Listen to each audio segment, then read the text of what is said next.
Good afternoon everybody, welcome back to the channel. I hope you're well. We're live at London Heathrow once again. 2 days in a row. Why not? It's a pretty good one, isn't it? And the weather is quite interesting. Yesterday down over there in the cargo area in that wonderful Unibuilds A300 600 RF. But we find ourselves here today at Terminal 5. At London Heathrow, 5A to be specific, and here in the wonderful flybywire A32NX stand 513, I think it is from memory, and that wonderful BA Better World Sustainable Aviation Fuel Initiative livery that they've got on TTNA, a very special livery which looks pretty good to be fair actually. This is the latest development branch of the A32NX. And it's an aircraft that we've not flown in a little while, and to be fair, I think a lot of streamers haven't flown it in a while either, and I don't know why. I think maybe because we just got this vast array of fantastic payware aircraft that we enjoy at the moment, but I think it's really important that we don't neglect fantastic freeware projects like this, which have all of the dedication and devotion to it that this has received since the inception of Microsoft Flight Simulator. The flybywire project is almost just as old as MSFS 2020, in fact, actually, when we think about it, which is quite remarkable in itself. And they continue to work well on that A380 that we're all looking forward to at some point in the future, hopefully towards the end of 2024, if not 2025, who knows? Maybe sooner. It'd be good when that does arrive. Ian, welcome. Mark, good afternoon. Rab, hello. Badger, Gav, good evening to you as well over in Australia. Great to see you. MPS Gaming, good afternoon. Flying Malmo to Innsbruck with us today. LJC, welcome buddy. Living on a Player, good morning. Ashley, welcome. It has, thankfully, yes. The offender earlier on has been walloped by a number of people apparently. And, quote, has been dealt with. Carlito, welcome. So we were going to use a normal British Airways livery, but I do like this one. There's something about it. It looks quite good in the flesh in real life as well. David, howdy. Hope you're well. And today, folks, we're off to Innsbruck. It's been a little while, and it's a good old flight sim favourite, isn't it? Everybody loves a little bit of Innsbruck action. And this latest dev branch is going to be put through its paces. Arjun, welcome. As we fly to Austria's Innsbruck airport, and we've got the new Glareshield to enjoy and have a little look at today as well, which is one of the main kind of big features of the latest version, isn't it? They've redesigned this whole kind of Glareshield section, I believe. Doesn't look massively different, but you can tell that it is different, can't you? I think, if that makes sense. Apparently, as another quality of life feature, they've actually changed the size of the tablet here as well, and they've angled it slightly more towards the pilot's view, so that certainly if I activate my Tobii eye tracker now and I look down, look at that. It's looking straight at me in this wonderful kind of perfect orientation for us. David, welcome. I've heard you pushing back already, buddy. And Ian, good evening to you. Lee says, first time watching live, looking forward to it. Welcome to you. Great to have you on board with us today. If you are new, folks, as well, and you want to join us in the live chat today, then hit that subscribe button below. Don't forget throughout as well. Those of you who watch regular, you know the drill. Press the like button too. Right, let's dive into this. We've got about 25 minutes before we're due to take off. We'll aim to push in about 20 minutes roughly, and we've got our EFB fired up with our routing today. So we can see the weather at London Heathrow. Ian 85, good afternoon, matey. Hope you're okay. Winds 180 at 5, variable 120 to 230, so we've got a bit of a crosswind to contend with today, and that wind being a little bit variable as well. All the 9s, but light rain, no cloud detected, it says. Temperatures 8, dew point +5, QNH 1002. Scott Bremner, welcome, buddy. Thanks for joining. Silver Frequent Flyer, good to have you on board with us. Appreciate it. Welcome aboard. And you can see the weather there in Innsbruck, 250 at 15 knots at the moment. So we were hoping for something like the Circle to land. It's just not going to happen, unfortunately. So I think we'll just plan for the normal approach, runway 26 instead, which is one that we don't really do very much of, to be fair. So it would be good to see what that's like as well. Doors, forward cargo doors are open. Simbit World, welcome as well, joining us as a silver frequent flyer. Fantastic. Appreciate all the support, folks. Love it. Welcome to you. If you're new to the silver, bronze, silver, or gold frequent flyer membership tiers, then head to our Discord server, and in your Discord user settings you'll see a little button that says connections or integrations, and there's a little YouTube icon. If you connect your YouTube account in there, if you're in our Discord server, you'll then notice the dedicated members area, the club lounge, appear as well. Let's see, so services on the fuel side of things, just under 6,700 kilos, and there's our weight at the moment. So zero fuel weight 59,231 kilograms, and 144 passengers. Jolly good. Now I'm just going to check to make sure. Good. Lovely, that'll do. Make sure my throttle configurations have saved and are remembered from the last time we flew this bird. Big Phil, welcome buddy. Great to have you with us. Thanks for joining, matey. Heyo in Recife, Brazil, good morning to you. Gimme Shout says, I guess you'll have a cabin load of happy skiers flying with us today, heading off towards the snow. I know, I'm a little jealous of it. Automator, hello mate, good morning. Ramps just passing BHX. You've only got about 10 minutes from there to Heathrow, to be fair. And Aaron, good afternoon. I might have missed you, can't remember. I'll say hello just in case. And everyone else, wherever you are in the world, welcome. Rob, hello to you as well. Right, let's get our clearance then, folks. PC Supervisor, this should be sorted now. Have a good day. Lovely. Ground 121705. And if I bring the ATIS up on here for you, EGLL. This is the current VATSIM ATIS. So info Bravo. I'm going to scribble some of this down. So ATIS Bravo. Arrival 27 right, departing 27 left, transition 75, surface wind 150 at 4, variable 090 and 200. Temperature's 8, dew point 5, QNH 1001. And we need squawk code shortly as well. So we need to change that. And what we're expecting, folks, is this in the charts. So when we get our clearance in a moment, we're expecting for 27 left the Detling 2 Golf departure, which is to 1 mile from the 27 left threshold, and then turning left 136 degrees. It's quite a tight turn, quite quick after takeoff here. It's a really good departure. You get some great views over the lakes as well, and then Ashford, I think it is, isn't it? 136 degrees to Epsom, and then eastbound to the Detling VOR, tops of 6,000 for the initial climb clearance, which is also the transition altitude. So above 6,000 we'll go to the local, we'll go from local QNH to standard pressure. No turns below 590 feet.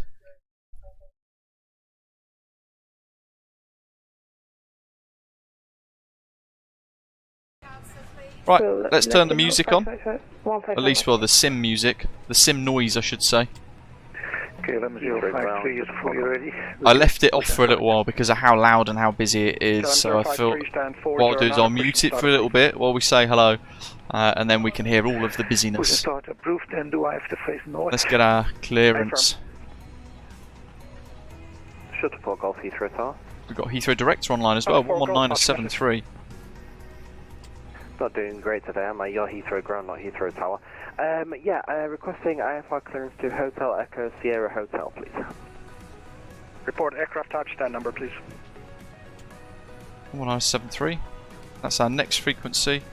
121705. So this guy has just started.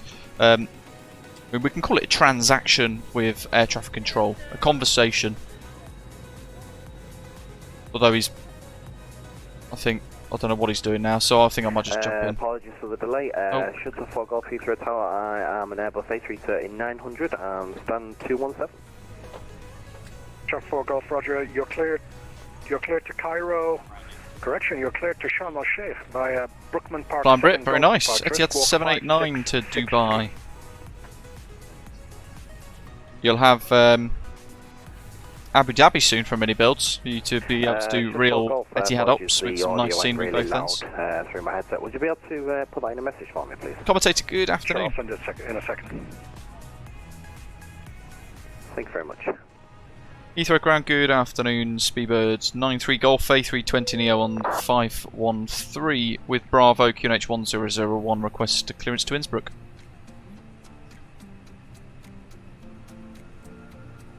Spirit 903 Golf, hello. Cleared Innsbruck via the Detling 2 Golf departure, squawk 7267.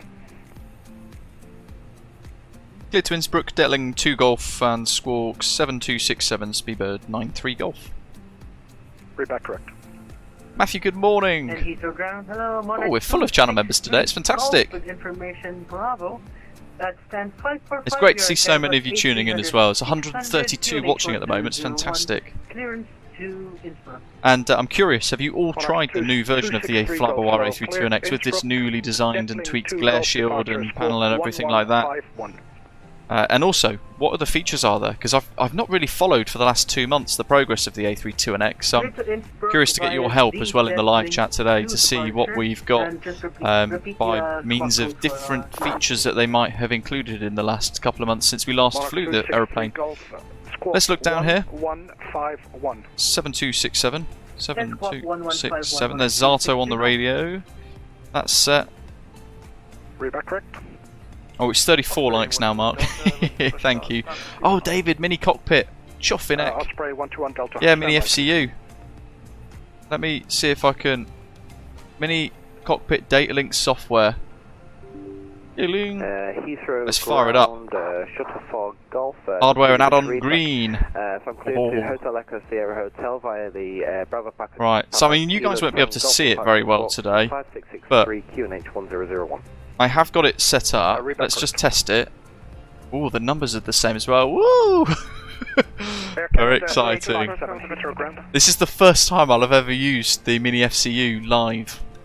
So I'm very excited for this departure. I still need to fix it on my table somehow though. We've got 27 left. And Detling 2 Golf. Which is that one? How handy. There's a second tranche mark coming out in the next few months for people to be able to pre-order. What have I mapped my expedite to? Yeah, mine's on LS. So Detling 2 Golf through Epsom, as we just briefed, to Detling, and then a discontinuity which we need to clear because it shouldn't be there. Detling connects Dover, and then off to Belgian airspace, and away we go. Before reaching Matug, PGAB, KLM 053 is ready for taxi. Babaks and Tulsi for the transition into the arrival at Innsbruck. So we need to do our performance page, but first we'll do our zero fuel weight page as well. In this you can click it thankfully and it will recognise it. Fuel planning 6.7. So we'll just manually correct that. And today folks we've got the Luke Air tool. I don't know if you might not all be familiar with it, of course. The Luke Air tool is a really good bit of freeware, a small freeware program which gives you various airline announcements, including the safety demonstrations. So British Airways has got a few. What I'll do is I'll fire up the welcome one if we get a bit of silence on the radio, but I don't think we will. I'll play it anyway. Give us that cabin ambience. Very swish. Right, performance. So this doesn't give us performance calculations for takeoff, sadly. We know though at Heathrow we've got a big old runway, so we'll go flap 1, and I'll set trimmable horizontal stabiliser down 0.2. The A320neo with the LEAP 1As, it's got a tendency naturally to want to pitch up slightly anyway, so having a slight downward trim, down 0.2, only a smidge, will allow us to kind of make use of that. And then no idea what flex should be, because again we've got no specific performance calculator for it, so we'll just stick 62 in to see what we get, and we'll have a little D-rate. We could use VAS Airplane Toolbox, which I think has a performance calculator in it for the A320neo, but I haven't got that running today. The Boise, welcome aboard, thanks for joining us, new channel member. Roger. So that's back done. now. So, Perf you can monitor page Unicom is now. Correction, standby. done, and the Heathrow, init page director just came on. is all done as well. Okay, version 155 Mike. Hold Lowman and contact Alright. Heathrow director 119. Cruise to flight level 370, 370. cost Bye-bye. index 15, and there's our call sign, Speedbird 93 Golf. How are we doing for time? Let's see. 13:30 push, but we're actually ahead of schedule slightly. Let's fire up the APU. Master switch Speedbird on. 14 Sierra, same for you. Refueling's Hold Lowman, complete, so let's get the contact seatbelt sign on. director 119.730. Bye-bye. And that then gives us a few seconds before we can hit start there. Let's lock the flight deck door. You're welcome. Break. Osprey 490, same. Hold Lowman, contact director 119.730. Bye-bye. Arnaf, it's the Luke Air Tool, lukeairtool.net. So we've got the FCU set to 6,000 for our initial climb. Flight directors are on QNH 1001 and constraints active. VOR 1 and 2, which are auto tuners, they're on. And we've got the standby instruments set to 1002 matching as well. Just waiting now for the APU, but we can get the ground crew to work with preparing for pushback. Luvic, do it. The wonderful thing with fly-by-wire's A32NX is it's free. And it's fantastic. I've just noticed on their GitHub, there is a way for you to kind of simulate APU failure now as well. So there's this new air starter unit in the EFB. So what you can do is pretend that your APU has failed.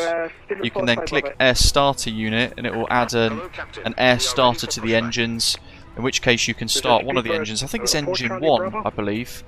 And then you have to cross-bleed engine 1 to start engine 2. So it's quite a technical procedure. I don't understand it enough yet, but I've noticed that there's that in there today as a new feature from the last couple of weeks. And therefore some more realistic kind of startups with realism added into, for example, the APU becoming unserviceable. External power can come off. Nav logo, seats and lights and signs. Just make sure we don't have anything else on here. That's all good and closed. And we'll return to that main page. Make sure New Sky is fired up. Sorry, sir, I do not understand you. Say again, please. Tracking the flight on Volanta, which is what's powering our stream overlay for today. Air Canada 857, taxi straight forward, hold Nessie.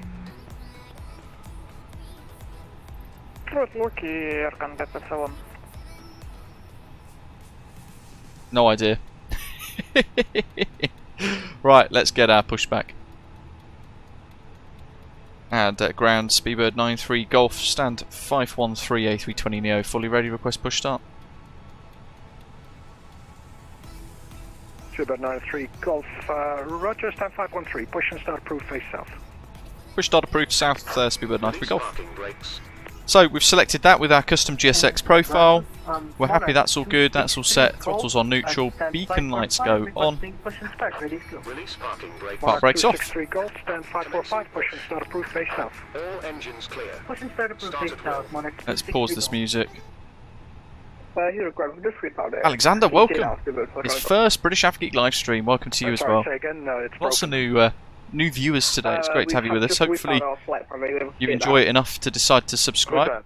Ignition mode starts. We get power to the FADEX and engine 2. Master on. Heathrow, using PDC. Love these fan blades.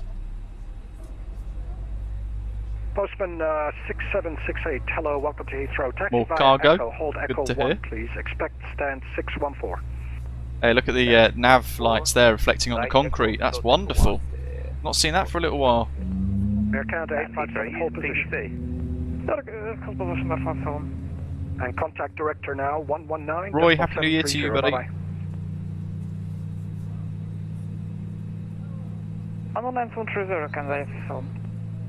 Osprey 121 Delta, ready for you. Osprey 121 Delta, take a left on Bravo and hold Loki. Oh yeah, Luvic, yeah. Flying schools, they've got so many in-up features of aeroplanes. And a lot of these aircraft, like the PA-28s that I've previously flown on and things, they're all like from the 60s or 70s, so they're very old aeroplanes. Right, just push back, so hold position, please. Hold position, shuttle 12 kilo. Lovely jubbly, engine 1 run. Yes, Zato is flying the A300 into Innsbruck with us today.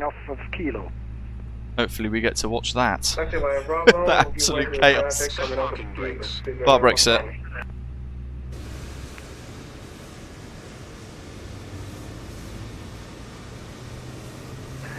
Heathrow Ground, very good afternoon. Shuttle 12 Hotel with you, stand 5. Look at that. Information Bravo on board. Those of you with suitable internet speed, you should be able to watch this all in 2K 60 frames per second today for some juicy visuals. Amazing, Alexander. Oh no, you're going to love it. The PA-28 is a wonderful, wonderful training aircraft. It shouldn't be an Alti, but it should be an umlaut. What have we got? We've got this, so we're going to move around. Give me 2 minutes, I'll just revolve a plan. Hey, from you just have the wrong runway. It's runway 27 left.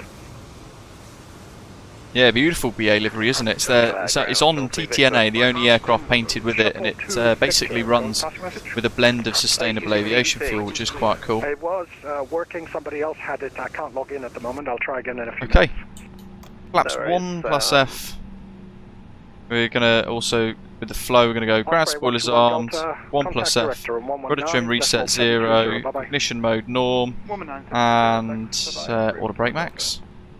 Flight directors are on, QNH is set, and trim. 320, LFR to Manchester. It's about there. That'll do. Flight controls. Shuttle All the way right. Victor, report stand number again. Back to neutral. Stand 506, Fully left. Shuttle 2 Victor. Roger, shuttle Back to neutral. Elevators now looking at these little arrows. Fully back. 477. Oh, the Golden Dove Toby, yes. I remember flying on that once, I loved it. Back to neutral, and then the good old rudders, which I always recommend wiggling a few times, because the sim instantly thought a tiny little bit left was maximum left deflection, so I always wiggle this a few times just to remind the sim. And that pitch trim that we have set for THS 0.2 down, that is where you can see if you've got it set correctly. If I dip it again, there you go, 0.3, dip it up again, 0.2, so that's where you can double check the figures there for that. Righty, oops. Speedbird 9 Papa Charlie, hold low key, contact director 119. That's all good. 730, bye bye. APU can come off. Taxi lights can go on. Flaps are green. Takeoff config. Last is the cabin. Let's get our taxi clearance and then play the safety demonstration.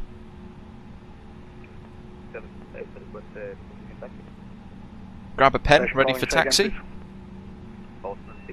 And I'm using the taxi charts. Postman 6768, apologies. Take a left on Alpha, hold November 5. So usually we might get Lowman or Locky if it's busy. Left on Alpha, hold November 5 Whiskey, Postman 6768. Can we get the 615 in the cargo apron, please? Hey, firm, you were going to get 614, which is right next to it. It's up to you once you get there. Okay, no problem. Speedbird 93 Golf, request taxi. Speedbird 93 Golf, taxi via Alpha, holding point Lowman. Alpha hold Lowman, Speedbird 93 Golf. There we go, like we just said. 12 kilo, once the company A320 passes... so Lowman is there. Left, Typically at Heathrow you will be taxied to a hold point. If we're on if we're departing on 27 right, usually you get Pluto. And then you might get Titan or something on Bravo, that sort of thing. So it's slightly different. This is the general airport chart. The taxi charts are slightly different because they actually have all of the different hold positions along the taxiways Shuttle 44 Charlie Whiskey, for you to consider. Flight time was correct, sir. Thank you very much, 44 Charlie Whiskey. Okay, safety demonstration time. Postman 6768, hold November 5 Whiskey, hold short of runway. I'll turn that up for you, just hopefully give you a bit of a jump. Again, 119730 to cross. Lovely weather for it today. It is lousy weather for it. Afternoon, Peter. Safety features of this aircraft. Your attention is essential, as this may differ from any aircraft you have flown on before. Heathrow Ground, Osprey 247. I know where Lowman is, so I won't worry about the taxi charts. Vaping and the use Osprey 2472, hold position. It's not permitted anywhere Hold position, Osprey 2472. Including the toilets, which have smoke detectors in them. I'm gonna put my seatbelt on. I had a plan. If we grab just the 1-2 hotel, we've refiled you if that's alright. mode enabled now. We're taking off, mum. I love you. Handheld devices must be held securely. Sorry, 44 Charlie Whiskey, you refiled? Larger devices including Negative 1-2 hotel. switched off and placed in your luggage for takeoff and landing. I wasn't feeling that story anyway. Shuttle 1-2 hotel, you're cleared Newcastle. MC, welcome on board. Thanks for subscribing. Squawk 2153, thank you. Cleared Newcastle, Net 1 Golf 2153, thank you very much, the 1-2 hotel. Within the seat. Feedback, Please don't move the seat yourself. Ask the member of the crew. Absolutely, Andy. The problem is, certainly in the West, we have a very limited attention span and this crazy level of self-entitlement compared to the Japanese people, Sorry. which is why so many of them survived. I think if it was a UK incident or an American incident, half of them would have perished, sadly. It's fastened and adjusted like this. Feedback correct. Opened like this. If you're sitting on one of our first Craig, thanks buddy, with a appreciate that. shoulder strap, Thank you for the super this chat, is super also generous. attached for takeoff and landing. It is adjusted like this and opened like this. The flybywire A32NX doesn't get enough love. It's a brilliant aeroplane. Spirit 84 November Tango, hello, taxi on Alpha stand 515. Oxygen Alpha will be stand provided. 515. A mask will appear automatically. If you're wearing a Mark face mask, 263 please Golf. remove it Roger, before take a putting left on the Bravo, oxygen holding mask. point Stay Loki. in your seat, pull the oxygen That mask DHL towards got you, a and lovely place it little over the runway mouth. crossing there. And breathe Jealous. normally, adjusting the mount to secure it. Please note the bag may not inflate. You may need to pull on the coloured Heathrow, streamer good day. to Mark, release I'm not your sure, mask. buddy. Ensure your mask is aircraft fitted type before A320 helping information anyone Bravo else. QNH1001 with IFR clearance. Your life jacket is underneath or beside your seat. Station calling, missed your call. Exactly, Delta Tango. When I was cabin crew, we were trained to have to physically grab people and just throw them down the slide. That's what we were told.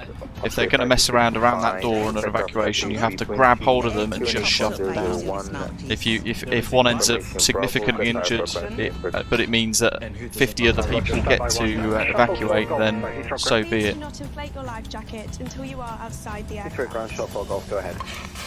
Yes, sir, your mic keeps coming on and blocking other frequencies. It's a big old thing about culture. Should we need to You look at the Japanese Yeah, culture, it's a beautiful I was place like, with a it's wonderful completely culture, different. and they are quite happy to just do as they're told at times of certainly natural disasters, which they're used to, with sort of earthquakes and all that sort of thing. Locate your nearest exit. Remember, it may be behind. Postman 6768. Yeah, Mark, have a little look there. There's a pushback tool in there, actually. High-heel shoes must be taken off, as they may tear the slide. The club suite door must be secured open for taxi. It's an Osprey CRJ. Broom, broom. The red handle in the club suite is for emergency use only. Love it. Osprey 2472, you cleared Innsbruck, Deckling 2 Golf departure, squawk 4230. Please now check your seat is in the takeoff position with the. Hey, firm, I've Zato already got says my look clearance. left. It was waiting for pushes to start for Osprey 2472. Is that you, you little bugger? Osprey 2472, roger, wrong entry then. There's an aircraft on Bravo. Once he's clear, I'll have you. I hope you're not tracking this on New Sky. You'll be done for speeding. Your safety card in your seat area. Osprey 5665, you are also cleared to Innsbruck, Deckling 2 Golf, squawk If your seat is fitted with a 7221. shoulder strap, MC, it's you must Navigraph. adopt this position. Navigraph Ultimate subscription, which is an annual thing. And if you have any questions, just ask your cabin crew. Feedback correct. Okay, safety demo's almost done. Thank you for your attention. Shuttle 2 Victor stand 506, push and start approved face off. Whoever Could start approved face south, shortly Victor. Look after each Total other. 1 kilo over the next. And never change. 2 aircraft, Speedbird 869, are you on my frequency? Yeah, Mr. Safe right here. Good afternoon, sir. You know what, Andy? If I could understand the Japanese language, I've always said I would live there. Stand 334 for speaker exit time. Correct. Shuttle 12 kilo, taxi by Alpha, holding point Loman. Zach, good morning. Taxi Loman via Alpha. There's another Osprey. Love it. Next to a Brussels Airlines. Oh, Aaron, what are you in? An MD-88 again? 12 Hotel, stand ready, push and start. Shuttle 12 Hotel, stand 521, push and start, approved face east. What is that? 50, push and start, approved, Shuttle 12 Hotel. Air Canada Cargo. Ooh, snazzy. Osprey 2472, once the Monarch A300 passes behind you. Okay, let's do cabin check. Push and start is approved, face east. Once the Monarch has passed from left to right, push and start facing east for Osprey 2472. Oh, chuffing heck. That's the brake bug in Microsoft Flight Simulator. Ground, ready for Now Zarto's done me. Don't. Shuttle 4 We've got to watch your landing, Zarto. Push and start, approved, face south. I guarantee he's going to get a departure ahead of me now. Takeoff mobiles no blue. Vacated from runways. Yep, good German afternoon. Air Force 8 Papa Mike, hello, welcome to Heathrow. Actually hold position, I'll get you to stand much sooner once the aircraft passes in front of you. Roger, standing by. 8 Papa Mike. Speedbird 3 Victor Hotel with you, stand 505, information Bravo on board. Aircraft type A32NX, requesting IFR clearance to Charles de Gaulle, please. Charles de Gaulle. Very 3 swish. Victor Hotel, Roger, stand by 1. Okay, right, that's all happy. Predictive wind shear, GCS, automatic. We won't bother with the radar. I'm going to pop transponder onto auto for now, just so that I've got the ability to just have one click Papa Mike, take a right on instead Bravo, of two. Foxtrot stand 340. Birth page, I'm happy with that, and we get the flight plan page up ready to go. 340 for 8 Papa Mike, thank you. Monarch 263 Golf, hold low key, contact director 119.730, bye bye. 119730, and we'll hold at low key. Thanks for the ATC. Have a good evening. You too, bye bye. Speedbird 93 Golf, hold Lowman, contact director 119.730, bye bye. Old Lowman and contact director 119.730, Speedbird 93 Golf. Thanks for the ATC, good day. Bye. Speedbird 3 Victor Hotel, you're Osprey 121 Delta, no further AT available, Unicom 122 make bye. over to 121 decimal, thanks, bye bye, Osprey 121 Delta. Heathrow director, good afternoon, Speedbird 93 Golf's at Lowman. Speedbird 93 Golf, hello, first right, Lima, hold November Bravo 3. First right Lima and hold November Bravo 3, Speedbird 93 Golf. Director, hello, Monarch 260 Golf, holding at Lowman.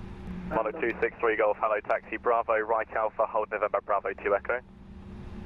Bravo Alpha and hold at... Okay, intersection departure. November Bravo 3, Monarch 260 Golf. Speedbird 9 Papa Charlie, when able, report your passing altitude. Speedbird 9 Papa Charlie, leaving... So November Bravo 3 is not this one. Speedbird 9 Papa Charlie, hello, climb 5. Although the brake bug's got me again. There we go. This one here is the Cat 2 or Cat 3 ILS protection hold point. So this one is November 3.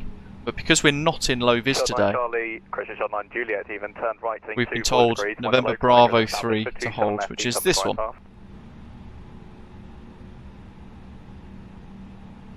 Turn right heading 24 degrees, shuttle 9 Juliet. Monarch 263 Golf, you made a right turn on Lima, you should have been on Alpha. No worries, continue hold now, November Bravo 3.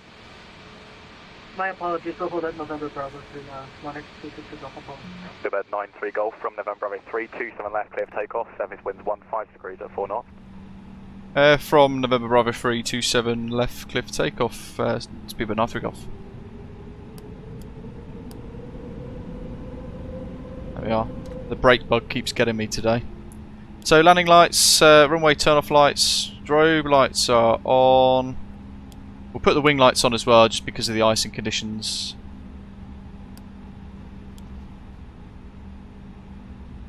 I think that's all the lights and signs. It's actually quite difficult to see, isn't it? And then TCAS on. Alrighty, there's the windsock. Oh, this chuffing brake bug in MSFS. Air Canada A57. Okay, stick forwards. 140.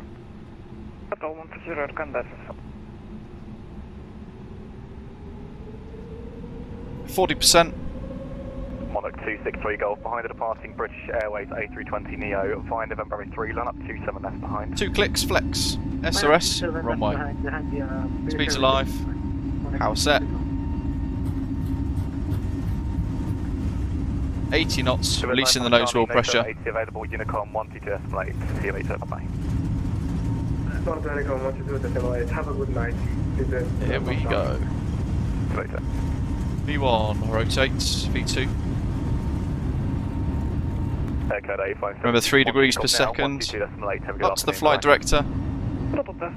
Hold in there, stable, positive rate, gear up. And there's our screenshot for takeoff. Oh yeah. Very nice. Monarch 263 Golf, expect about 1 minute delay just due to company aircraft ahead of you. Autopilot 1 on. Not a problem, Monarch 263 Golf.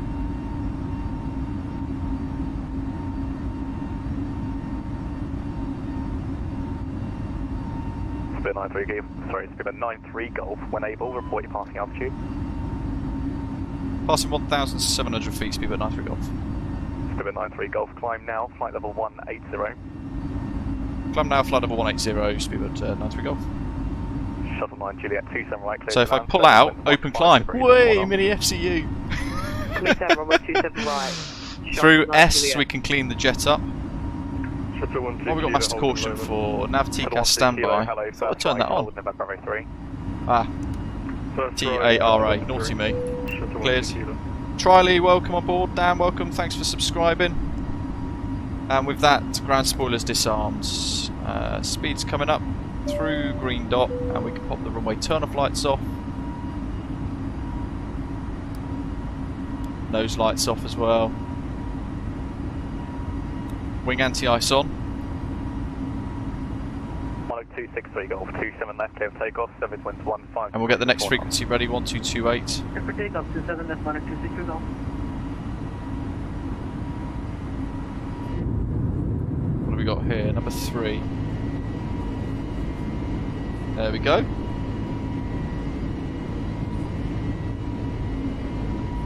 It is the small things. The sounds are fantastic in the flybywire A32NX. So because we've been told climb now, flight level 180, we can actually ignore the departure, the initial climb clearance to 6,000. We can just continue climbing up. So as we pass 6 now, that transition altitude, we're going to go to standard pressure. And we've got 12 hectopascals to gain. So what's the altitude now at 6,000? Bam. We've just gained about 300 feet.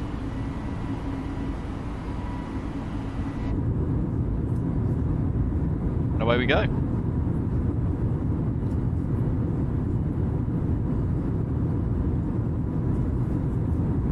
Heathrow Director, very good afternoon. Osprey 2472 with you, taxiing on Bravo. Split notion, not today. Point Monkey. Wow, Aaron says you can't see anything in flight level 270 still. Lima, hold at November Bravo 3. First right on Lima and hold at November 3, Osprey 2472. Shuttle 9 Juliet, go around. Shuttle 9 Juliet, roger, turn right now, heading 140 degrees, climb altitude 4,000 feet. Neil, absolutely, there's a heck of a lot going on with the collision, sadly, including the NOTAMs that you referred to. The best thing to do, folks, is hold out for... Disregard, fly heading 060 degrees, I say again, 060. 060 for yeah, the best thing to do is to make sure that we just wait for the investigation. Cloud break coming up. Climb now, flight level 112. 10,000, so lights all set as required. Pop the wing light off. Still 12 kilo, about 30 seconds, just waiting for a go around to pass your route. Look at that. Still a bit of rain. So now we're inbound Detling.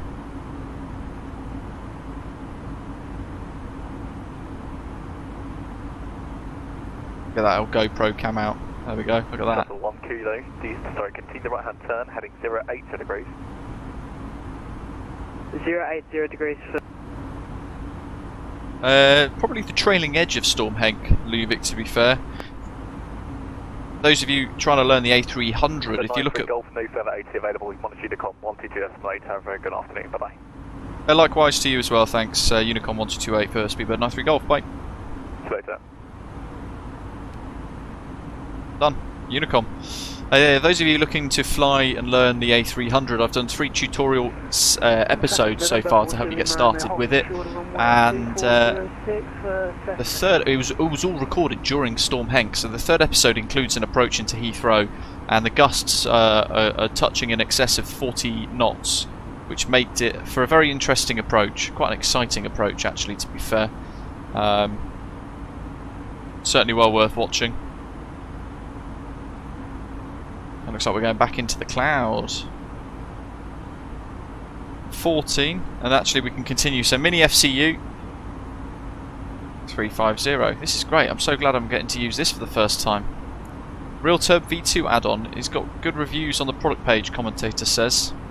If it's good reviews on the product page of Sim Market, folks, half of those at least are fake.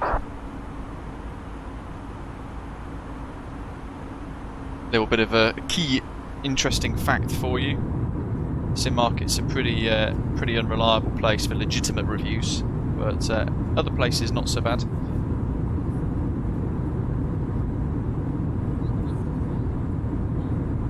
Ooh, Aaron, exciting! First PPL lesson for Tuesday morning, weather permitting.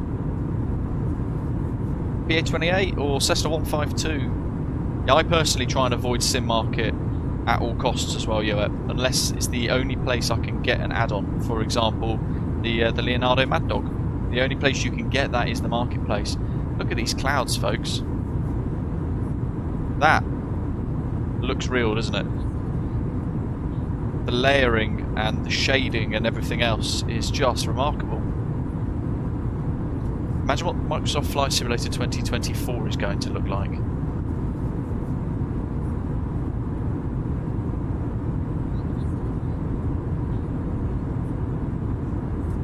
Birdman, I don't know if it has yet. Yismati, it's just to get us on radar, basically. And it also helps with sequencing the next person, so we can work out when he can get the next guy to depart.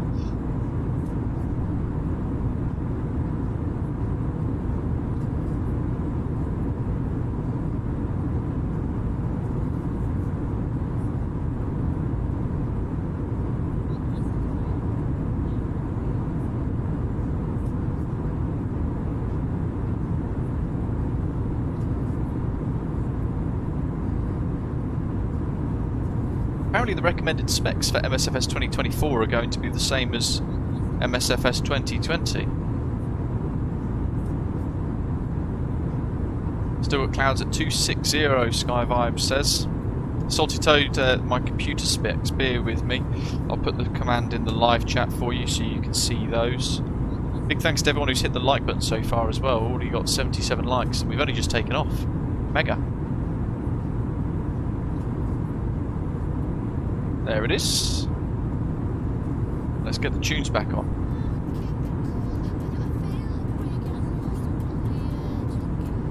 "20 arrivals into Innsbruck." They've only got 7 stands or something. Oh dear, my mind. It's going to be good. Brooklyn, New York. Wilfredo, good morning.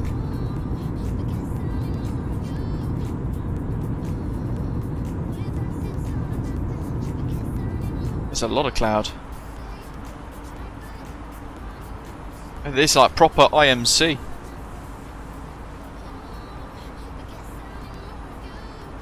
Yeah, I avoid the MSFS marketplace as well, James. It's rubbish. A horrendous place to buy add-ons.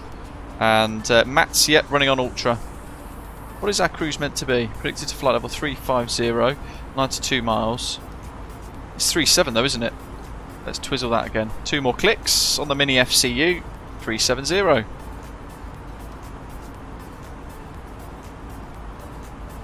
$88 miles to go. Yeah, the ATR is the only thing I've purchased from the marketplace, and the Antonov 225 as well. Actually, I suppose that counts. And then similarly, you've got. What was that thing I bought the other day? Bina Sim. An airport scenery. I forget which now. Memory like a sieve today. My goodness. Simbit World says developer point of view here, but he doesn't entirely agree with us regarding the reviews on Sim Market. A lot of the ones that I've looked at have all been false, and in fact, I've caught a couple of developers out. Live to Air as well. That's one of them. I've gone onto their thing, and actually they put their own reviews on their own products, which is rather interesting. And Sim Market doesn't care about any of that. It's a horrendous place. It's full of trash. There's maybe 10% of the products on there are actually good and worth buying. The rest of it is just rubbish. Harry says, my favourite places to buy add-ons are Orbex, Contrail and Dini Builds. Contrail has really propelled itself into quite a good position, hasn't it? Zato says, have I seen the new RCTP scenery? I don't think I have, no. I don't think I have. Might need a little link to that in our Discord server. Yeah, it is a generalisation, Simbit World, just to make the point.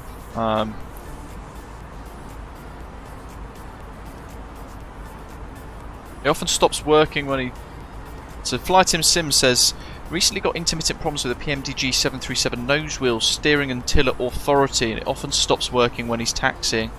Any ideas? I'm not sure. It depends on what your the settings are. You know, inside the FMS, the options page of the PMDG 737, there's options for the rudder and the tiller controls, isn't there? So just try flicking that across to the other setting to see what you get, and that may or may not help. I don't know. Yeah, you could just park where he stops, Delta Tango, couldn't he? When he overruns. Wesley, howdy, good evening. Member for 35 months, my goodness, 3 years as a member.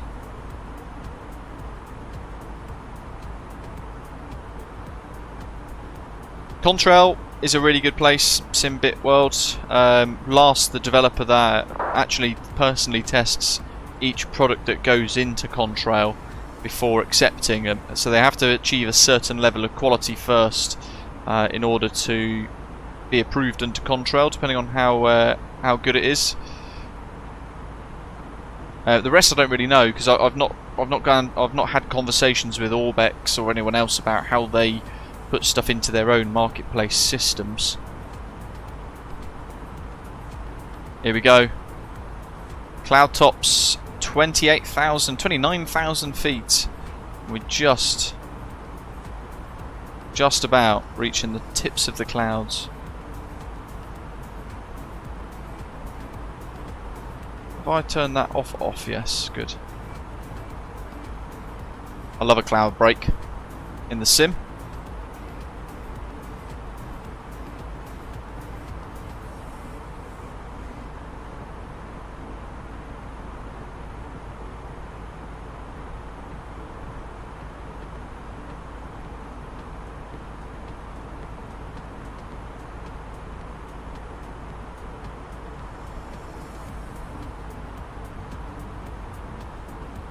Simbit World does a pilot's life. I was trying to remember where I'd recognised that developer name from.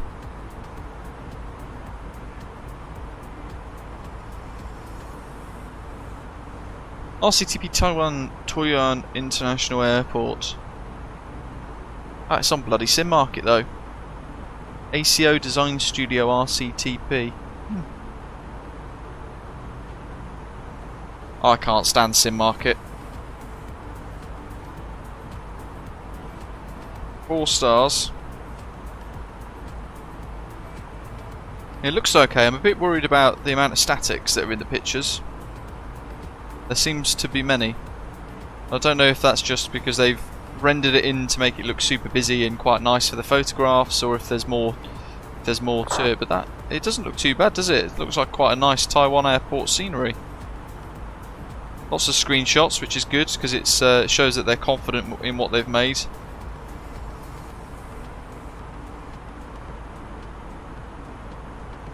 Pricing of that Taiwan scenery, how much is it? Oh my goodness. 23 quid including VAT. Not for that level of quality. In fact, there's a review here that says the same thing. Pricing at an airport at this very high level, it needs to get compared to the best in the business, and that's where it falls short. It uses default Asobo jetways, that's a no-go at this price point. The runway textures and markings don't match the real airport and seem to include many default texture elements. When you see heavy touchdown tyre marks placed way before the displaced threshold, it just feels rushed. Yeah, because there wouldn't be any there, because that's the whole point of a displaced threshold. No VDGS included. Night textures feel artificial. See, that sounds like a very reasonable review, actually. He's gone into detail about some of the good, but some of the bad. Will Tyler, it's rubbish. That A380 FS export that FlightSim.to tweeted about the other day, it is horrendously bad. Horrendously bad.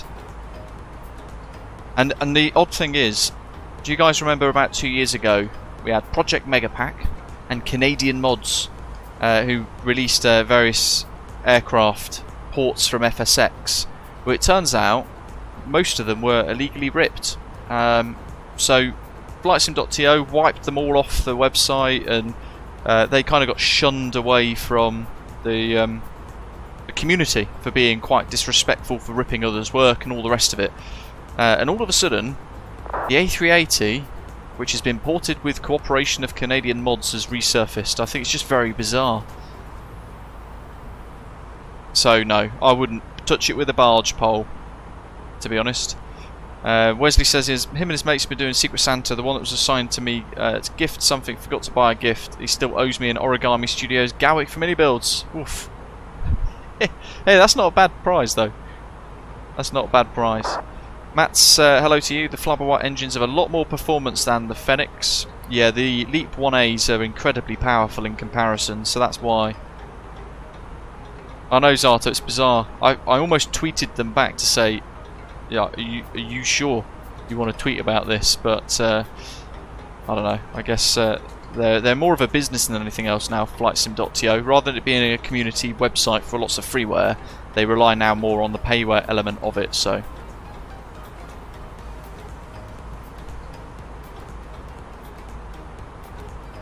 How does flybywire become compared to the Phoenix? You mean, how does it compare between the two? Personally, I wouldn't compare the two, because they're both very... Even though they're the same aircraft, this is an A320neo and the other one's an A320 CEO, they're very different in their own right. Yeah. Personally, I don't think you can necessarily compare the two together, to be fair. And don't forget, this is a freeware add-on as well. This is a freeware aircraft. Phoenix you have to pay for, but I think this is brilliant. There's a lot of system depth to it, so the MCDU works wonderfully. It can do RNAV approaches, it just can't do the final approach mode. It can do most of it anyway, and it can do quite a lot of stuff that the Phoenix can do as well. But the Phoenix, as you would expect, being payware A320, is a little bit further ahead, but you would expect it to be. This is limited by the model that it's got for the A320, for example, until they build their own one and all the rest of it, so there are limitations to this.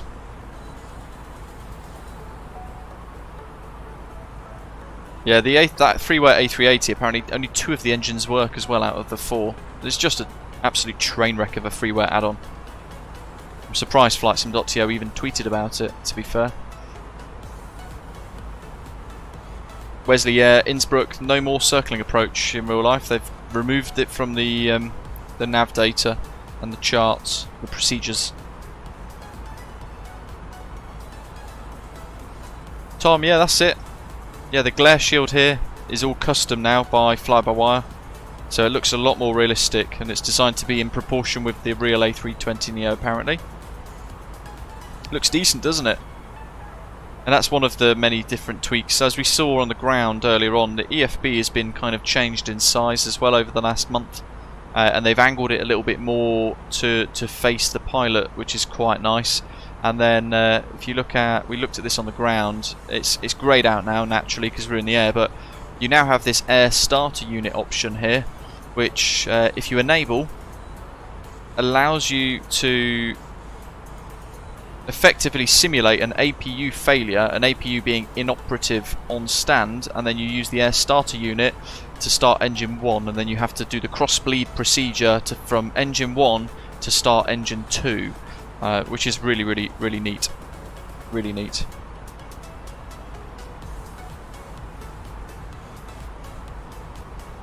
Oops, Tim.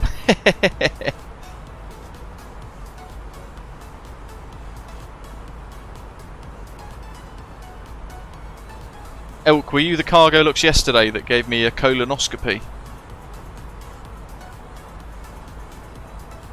Don't forget, folks, as well, for arrival into Innsbruck, those of you flying along, we need about 4 minutes separation for each of us, just to be super safe. We're probably going to have to go into Rattenberg and hold at that NDB and stack and work through the stack as we go, if we all end up bunching up together. Dobrina says, honestly, if flybywire could get the R&P approach working and some minor additions such as secondary flight plan, it would be absolutely perfect for a freeware. Well, yeah, it's pretty much perfect for a freeware aircraft anyway, isn't it? Let's face it. I think we've got to give them the kudos they deserve. For, do you remember, this was 2 years ago just the default A320. And they've now done this Glareshield. And it all started with this, which was the QA thing that I first tested when I was on the QA team for flybywire. That was a PR, one of the first PR pull requests to test the seatbelt sign. And now look at it. And back then, that was just a few people tinkering with the code to see if they could make more things work in it, which was very cool. There were 3 cargo luxes on stream yesterday out. My goodness, I didn't realise there were that many. Oof.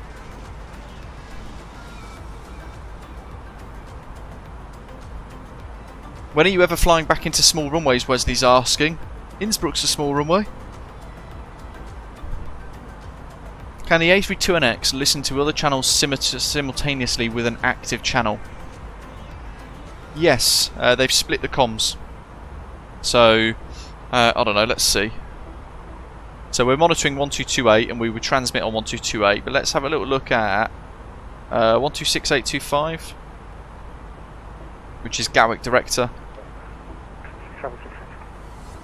So now we're monitoring that. 790, radio check.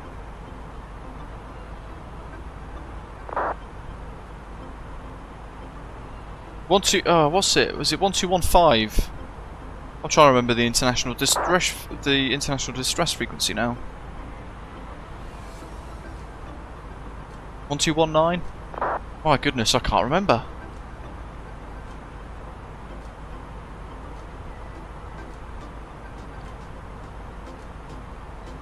But yeah, you can monitor those, and then you can also flick between the two. So you can flick that across to there mean that you're going to transmit. Same with this one here. You can transmit then on COM2 instead of COM1. So actually you can have multiple frequencies all tuned in at the same time, and you can then just press these to change between COM1 and COM2 depending on what you want to be able to call up on, which is very cool. 1215, Roy, thanks buddy. Yeah, so we've got the guard frequency tuned and monitoring that at the moment, as you can see. It's turned up as well.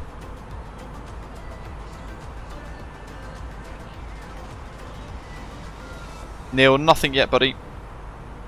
And 243 of UHF. Oof. Old school.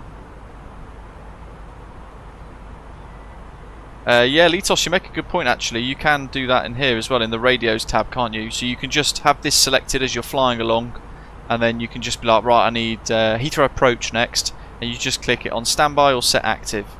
You just one click and it will change it for you. So that's another option as well.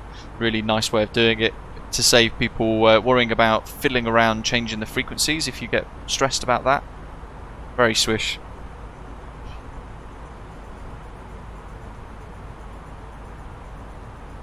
Fly Tim, fair enough. So as a matter of interest, he hasn't purchased the Innobuilds A300 because he fears that it would be sat in the hangar after the initial glow, and then he'd find himself reverting back to the 737 and the A320. I think that's fair enough. if you're not going to fly it, then the argument there isn't it? It's why waste money on it? You can put that money to good use in another add-on. That's the beauty of having all these different add-ons as options, because it means that we all have the variety in order to set up our own perfect sim experience. We all want something slightly different in flight sim, don't we?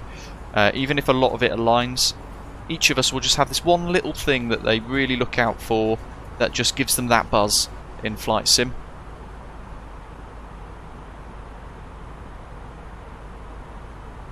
The fact we got the choice is really important. North of Nuremberg now, MPS Gaming says. Let's have a little look at... we'll look at the charts first, actually, because I want to show you guys the weather in Innsbruck at the moment. We've got an 8-knot headwind and a 6-knot crosswind on runway 26. And as we mentioned earlier on, was it Tulsi 3 Alpha for the arrival? So near Munich, down to 9.5, and then Rattenberg, and then the holds here, Special Lock DME East. They've actually still got the visual approach circling a circle to land in place. I wonder what the TAF is going to be, because if the weather allows for it, we might be able to pull the circle to land off if you guys want to see that. If not, we'll just do the normal approach onto 26 right, 270 at 12. Crikey, between 12 and 4 today, winds 280 at 15, gusting 25. Okay, well I think that makes that decision, doesn't it? It's going to be 26. And let's have a little look at Volanta, see how we're all getting on. There's MPS Gaming there, Osprey 598. Just north of Nuremberg, currently.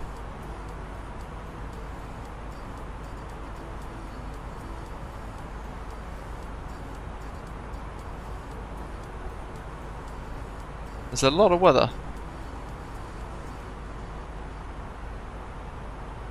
There's David, Osprey 490.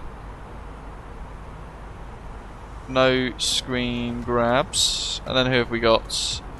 Aaron in the MD82. Any screenshots? Yes, my guy. Flying old school into Innsbruck. That'll be well worth a watch. Although he's ahead of us, so that doesn't really help. Who else have we got? David, Aaron. Easy's 6-1. He's flying. I think he's offline though. He's just shown on Volanta. Zato, Monarch 263 Golf. Look at that. I've got a feeling you're an X-plane, Zato. Beautiful old school livery. That's what I remember seeing the Monarch Airlines A300s painted in. So I'm hoping that will become available soon as a livery, and we'll dive back into a Monarch Airlines flight somewhere. We might do that one to Corfu that we were speaking about, so we can do a VOR approach in the A300 onto a short runway at Corfu. That could be next week, I think. Like to just make it tough. Osprey 2472, Ian's behind, flying the old school, the original livery. That was the very first Inception livery for the channel before Osprey Airways became a thing. Look at that. And it became the livery that we have today. That's a wonderful screenshot right there. That's worthy of a place on our website, I think, or somewhere unique and quite cool. Maybe our Discord server. Living on a player, he's there, and Peter. What have we got here? Any screenshots? No. And Peter is there. Heathrow to Lowy. No screenshots. Osprey 5665. My goodness, we've got loads flying along today. No screenshots. And I think that's all of us. Oh, Osprey 932's airborne as well, just now, out of Heathrow.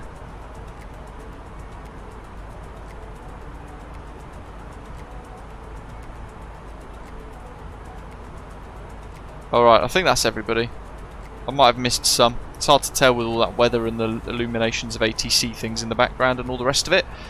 Gav's somewhere as well, I think. If he was flying along, I'm not sure. Where's Nuremberg?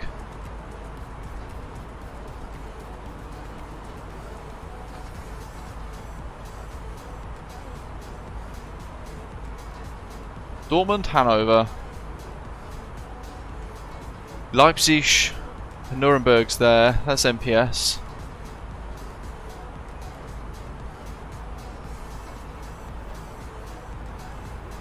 Oh, I can see Badger further down as well. Different routing.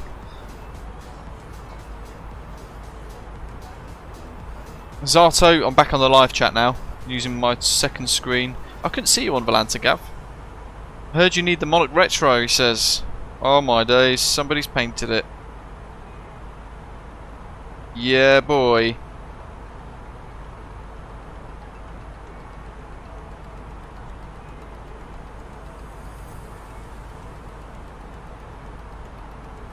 Okay, well that's my obsession with the A300 in a retro Monarch livery ticked. We'll do that next week. Aviate says that a lot of us are on different routes. If you ever kind of get a bit confused in relation to what route you want to use, in our Discord server, in the live stream section, that's where we put all of our data and stuff in. And that's where you will find the precise route that I'll be flying in the flight. If that helps. Oh, Zato, good stuff, so it makes sense then. You're in Microsoft Flight Simulator. The only reason why I thought you were an X-Plane was because of the livery. I didn't know we had a retro Monarch livery for it, so I'm super hyped for that.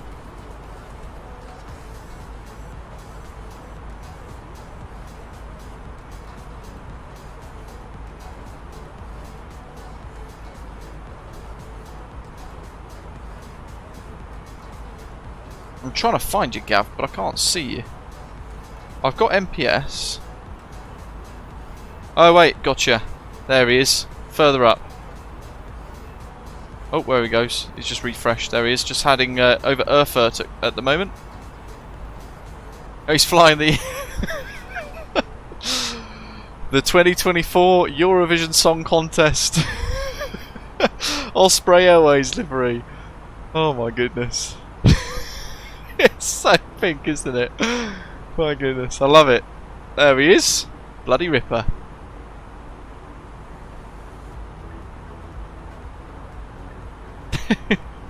Every time.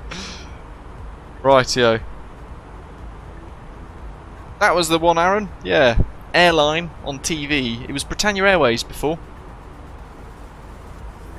Rightio. Let's have a look, because we've got this 51 knot tailwind pushing us all the way towards Innsbruck.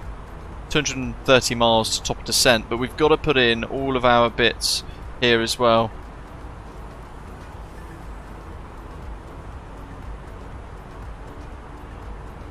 In front of us to the right. I can't see you on Volanta either. Maybe it's just my eyes.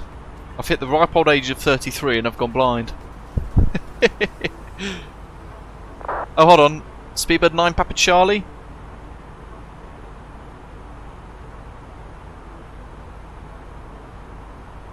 Is that you there? Might be.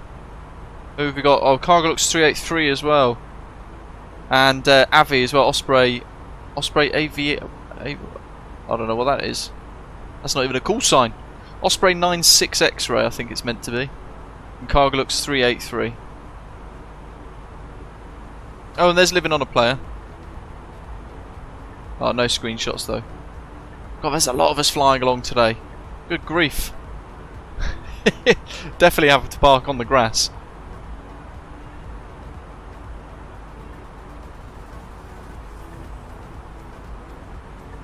Osprey AV8 is you. Ah, gotcha. But you're flying as Osprey 9 something on the network, right?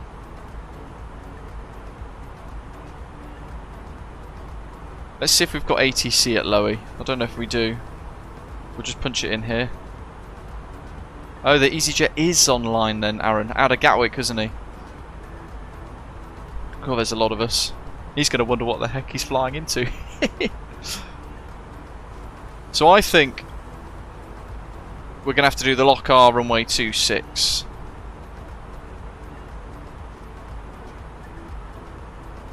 Which is basically the offset ILS approach.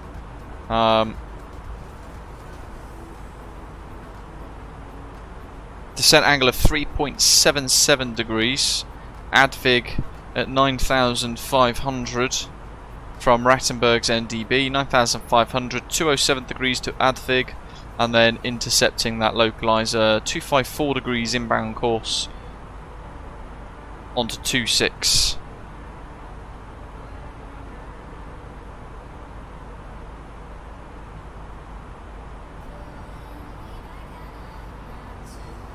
So I don't think with the weather we can do the circling approach.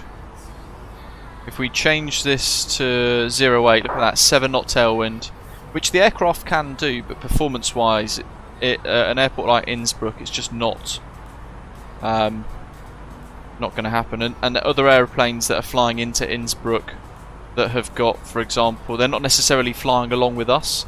What they might find is they'll be configured for 2.6, and then all of a sudden we break off and do a circling approach, and it buggers their approach as well. So we will be good, unless the weather shifts and changes as we get closer.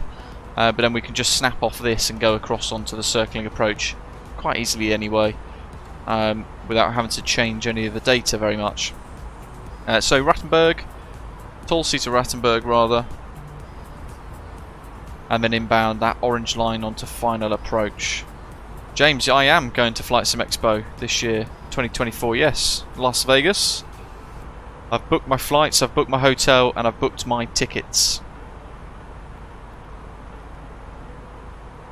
On have 26 Zulu. Interesting.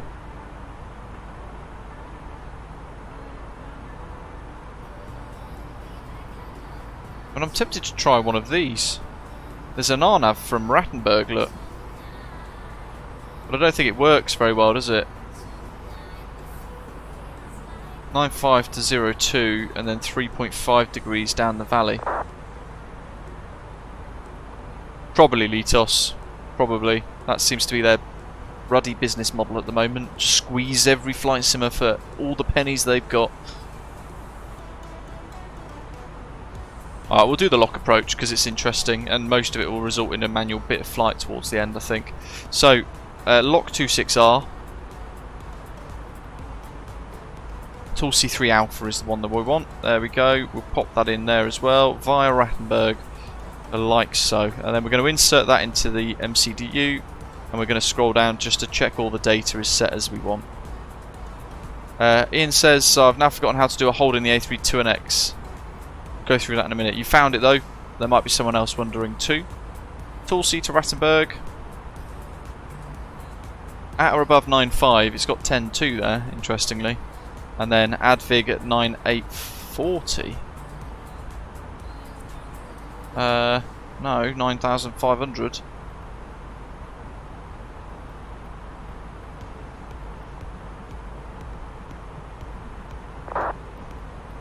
Just manually change that.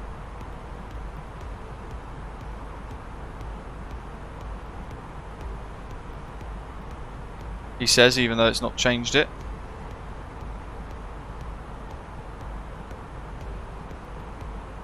So that's at or above 9,500.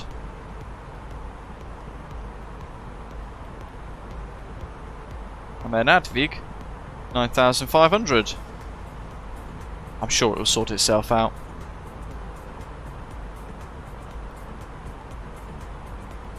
And then from there, final approach.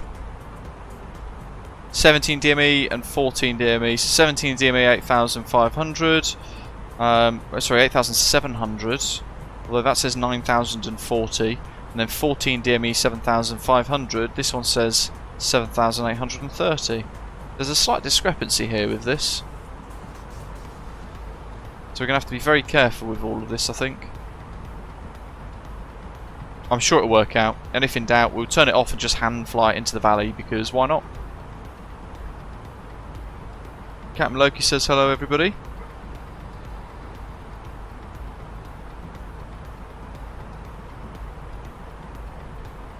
Shouting at the binman.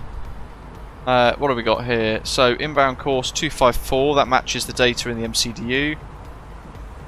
And then treble 11 OEV matches the ILS data as well. Look at that, lock course offset 3 degrees. So people get confused with offset approaches.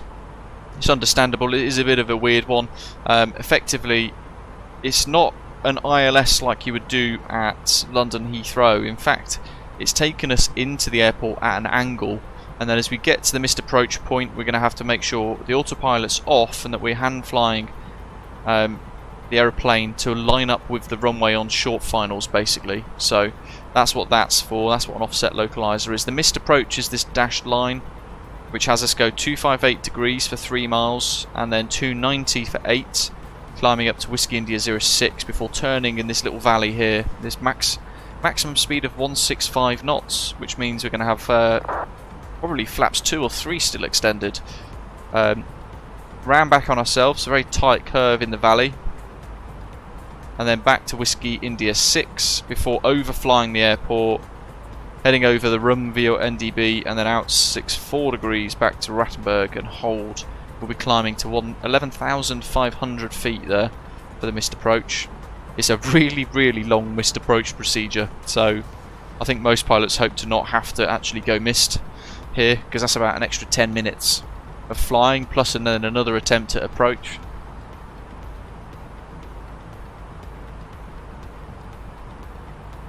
Then what else? Performance page, descent cost index 15. We're going to land full flaps, and we need the minimums, which are on the charts.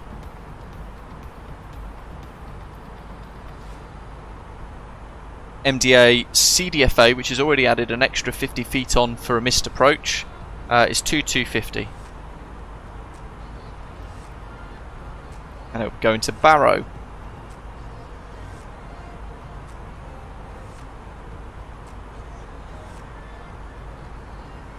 And we can work through the rest of this in a little while, where we've got 160 nautical miles, so we've still got a way to go. Fuel prediction, 2.7 tons at Innsbruck. Then we've got enough for a missed approach, and then if we bugger the next one, we will have to divert to Munich to refuel. I think that's going to be the plan. Medium auto brake as well, and full reverse thrust in this. Roshan says it's the altitude error. Yep, look at the constraint page, it will show the error. Oh yeah, holds, by the way. So if you wanted to hold at Rattenberg, for example, and there's every chance we might have to, we can't just click there and then kind of expect it to know all the data. Instead we click into it, the lateral revision, I can never say this properly, we click into the waypoint that we want to select and it enters the lateral revisions page. There we go. My goodness. We can then select hold, and then it asks us to add in the data for the hold. Now, that's the missed approach hold, but it should match the hold in the star as well. So, entering from 155 degrees, as you can see, the inbound course computed at Rattenberg in the MCDU is 156 degrees, but then a right turn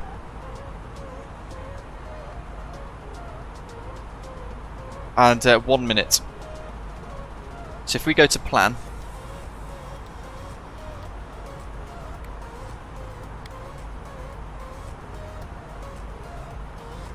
there we go, back here, make sure I select Rattenberg while I just display this, so it makes more sense if I talk about it.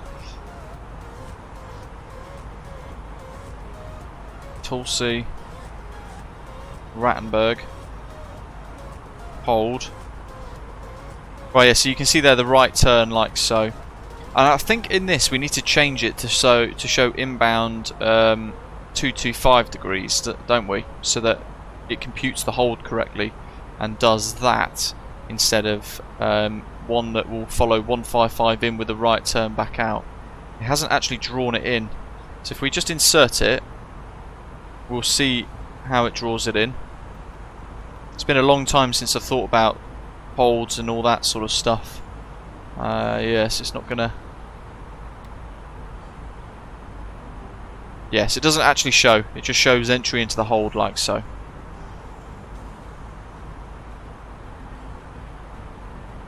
So if I now clear that, clear that. That removes the hold. Now if we try again, it is covering it up. 045.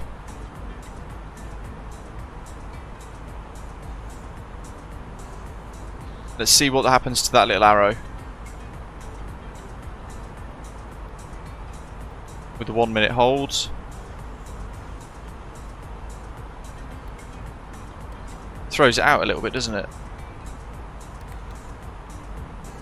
I mean, that's got me stumped. I'm not entirely certain how we'd do it in the latest version. I'm sure someone else might know. We'll erase it anyway.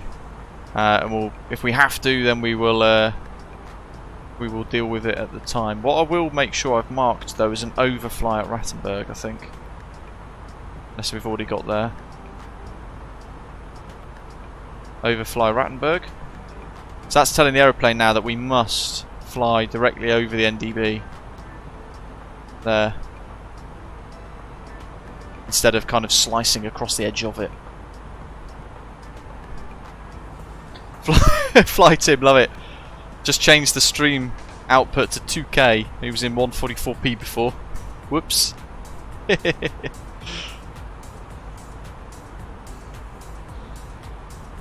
26 is the active runway 360 Sky Vibes. We've just literally been briefing the approach. Block R runway 26.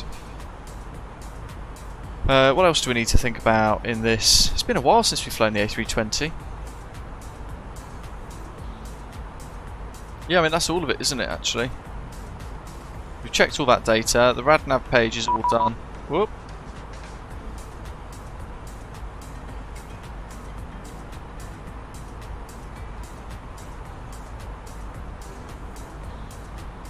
Hello Jacob, welcome. It's Speedbird 3 Victor Hotel. So we can tune 303 for Rattenberg for the NDB. We can either tune it in or we can type RTT for it to select that. And then we've got that RUM NDB for the missed approach, haven't we? There it is, 320, so we'll tune that in. If we type RUM just to show you the other way around, 320, which is correct. That matches the one that we've got in the charts. Jolly good.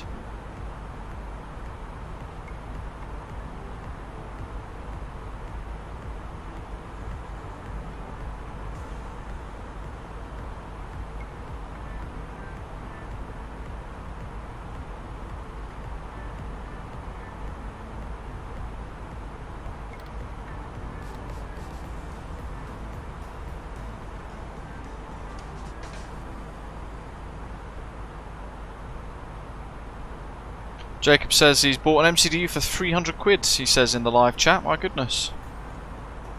What sort of MCDU?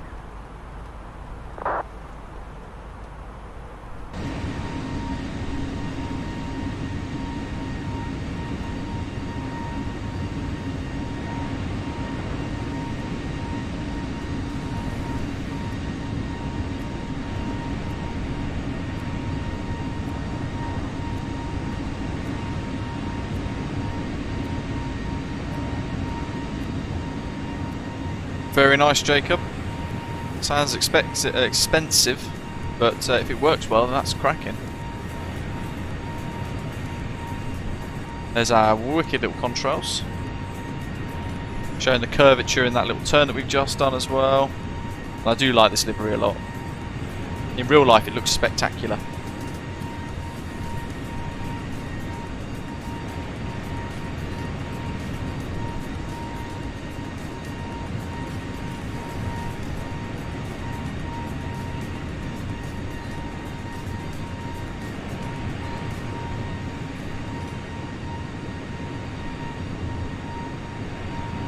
Mr. Pizza, no, that's not me. That's David. And Jacob, no, I got kicked out of BA Virtual because they got the hump with my tutorials. They said they weren't specific to the BA SOPs, so they booted me out of the VA. Not particularly friendly bunch from my experience there. Their training department. The pilot's a different matter, of course. They're all quite chirpy and friendly, but their training department a little bit OTT and fairly rude. I've got our own. We've got our own virtual airline, which is 10 times better than anywhere else's. Osprey Airways. If you've not checked it out, do so. One of the most professional virtual airlines in flight sim, I think.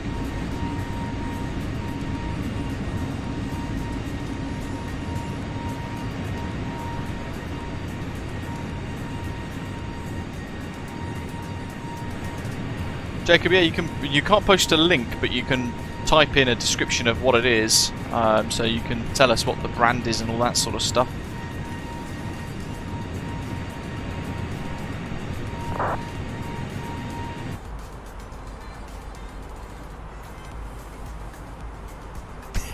Andy, yes. But to be fair, I don't think he's logging it on New Sky, I don't think.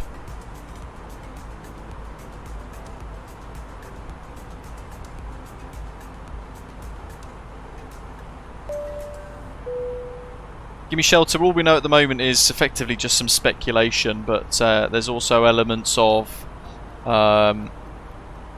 we just need to wait for the investigation. That's what we need to wait for. As Clipper has said there, we need to wait. We're waiting for the investigation. That's the most important thing with stuff like this. There's going to be learning from it, but it's pointless us kind of guessing things. There are a number of factors involved. Lots of factors involved, and there are transcripts online which indicate that the Coast Guard might have lined up without clearance, causing the issue. So yeah, it looks to be a runway incursion, sadly. But I think all we need to do at the moment with this sort of thing is wait for the preliminary report, wait for the full report as well in due course, because that will have lots of information in relation to what's all happened.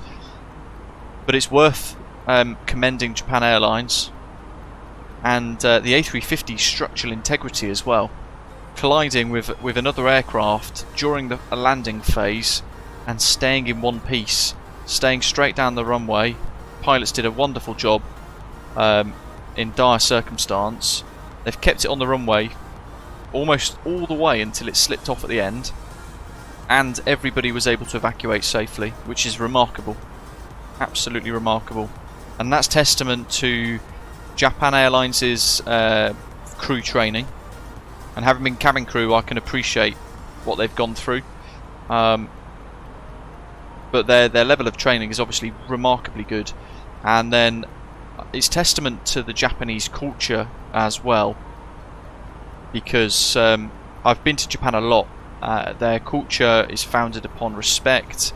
It's quite resilient as well. It's based on I can't think of what's the ruddy word. They're quite disciplined as a people as well, in the sense that if there's something safety related, whether it be for an earthquake or whatever else, they're quite well versed in dealing with earthquakes, for example. But they will do as they're told, and with that, I don't think any of them, maybe one or two, might have been ignorant enough to do so, but I don't think any of them took their belongings with them. They just got off the aeroplane and helped one another, which wouldn't happen in the UK or the US or probably most of Europe, because we're all too far stuck on our phones and thinking, oh, I need to video this so I can send it onto Twitter for views on news or whatever else. Instead, they just did what they needed to do and helped each other survive. Bernard, welcome. Flight Him, my goodness, I bet that was cool.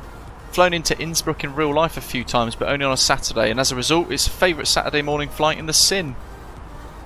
What was it like flying in real life, Flight Sim? I bet it was absolutely remarkable.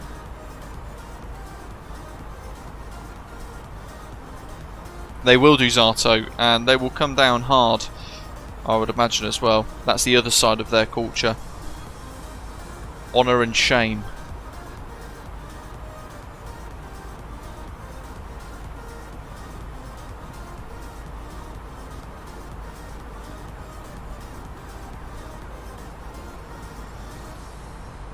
Flight Him, it wouldn't have done.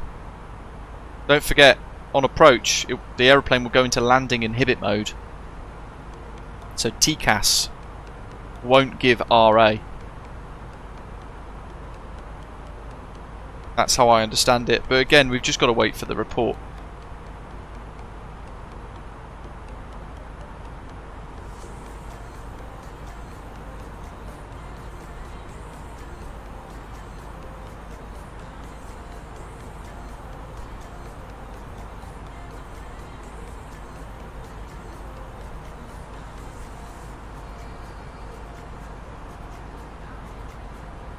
Oh, Andy, that's cool. Flown in with EasyJet and he knows the training captain who developed the EasyJet procedure for Lowy. It's a specific airline procedure for Innsbruck, isn't it? I think most of them are fairly similar, aren't they? And a lot of it runs around running the APU bleed. So starting the APU and then bleeding the APU to give the engines a little bit more power for that high rate of climb if you go missed. That's how I understand it. Sky Vibes, please use charts on VATSIM, it's really important.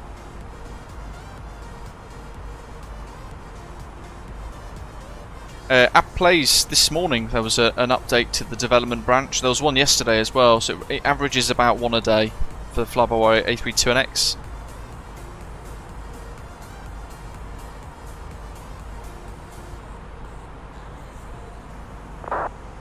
Because I updated it yesterday, and then when I woke up and I booted the sim today before today's flight, there was another little update for it as well. 60 miles to top of descent. Let's pull the METAR into the live chat.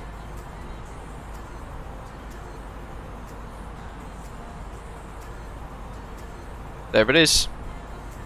250 at 7, winds variable 180 to 270, all the 9s, few cloud at 7,000 above ground level, scattered 10,000 above ground level, 9 degrees Celsius for the temperature and the dew point +1, QNH 1010. Chartfox.org 360 Sky Vibes. I'll write it in the live chat. It's a good place for freeware charts. Not all in the world, though, is covered by it, I will say that, because of various different laws and rules and regulations around the use of charts outside of real-world use. 1010, temperature 9, and the wind 250 at 7. I think this is the first time that we've flown into Innsbruck and actually flown the normal arrival. QNH 1010, we'll have 13,000 for the transition level, because the transition altitude is 11,000, and full flap. Barrow's already set and we've dealt with the rest. Missed approach, we'll keep that on just for that higher rate, more power for a little bit longer in that initial climb. Ramses is getting vectored in, nice. 41 arrivals into Innsbruck on Volanta, Steve says. My goodness, hello Steve. All on Unicom as well, I think, isn't it?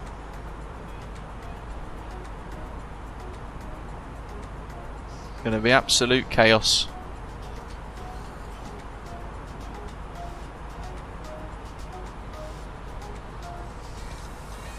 Siantan, I don't believe so, no. Although didn't it go into the experimental branch a little while ago? I thought there was a time where the flybywire A32NX was doing RNAV approaches. I've got a feeling that it did do it in the experimental branch, which means then it would be moved across into the development branch now.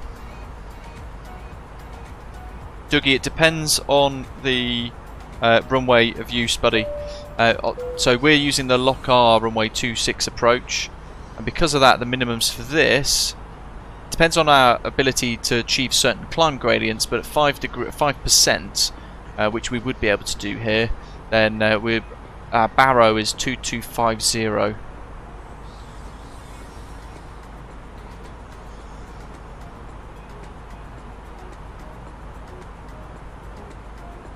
Scratches on the windscreen, Dwal, yeah. Which I think is new from Fly-by-Wire as well, isn't it? It's one of the new little quality of life touches that they've done. And yeah, Dwal, welcome, welcome. Scratches on the windshield, and as Hitesh is asking there, a brand new Glareshield in the flybywire A32NX as well. Look at that. Much more in proportion than the default one that it's used for the last couple of years.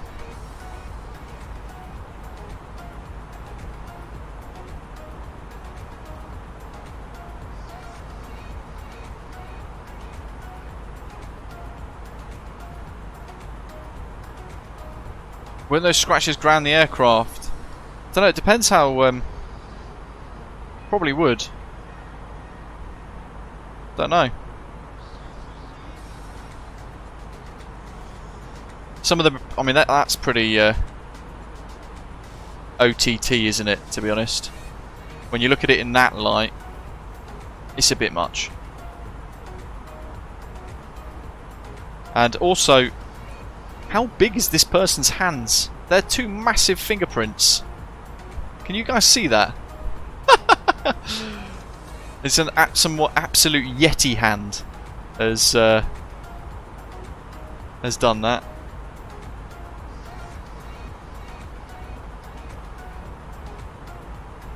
Matthew, you fly these in real life.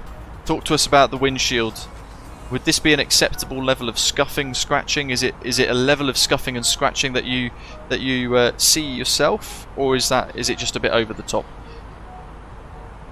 It might be based on the Hards livery. We've got the livery for this installed in it. It might just be that. It's hard to tell, isn't it? But those fingerprints are absolute whoppers. Okay, mini FCU time. So I'm using that to set up our descent. I need to grab the charts. Where's the charts for this? 9,500 is what we want. I'm going to flick the little toggle on my mini FCU to see if the 1,000 to 100 collar snaps. Here we go. Ooh, very snazzy. And we want 9,500.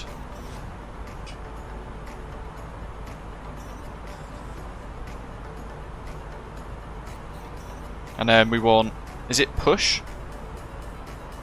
It's not open descent, is it? We just want normal descent. Yeah, there we go, VNAV descent. So for push for VNAV descent, pull, it's weird having just been clicking it for the last couple of years. It's weird now having to think push or pull on a knob. I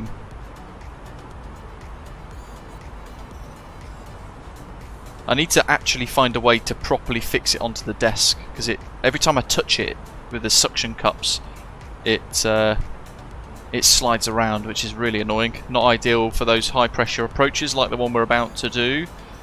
Yeah, Matthew, the cabin crew did a fantastic job, picture perfect, absolutely. Even down to the opening and evacuating the correct doors and not evacuating via the unsafe areas. Yeah, remarkable, and it's a testament to their training.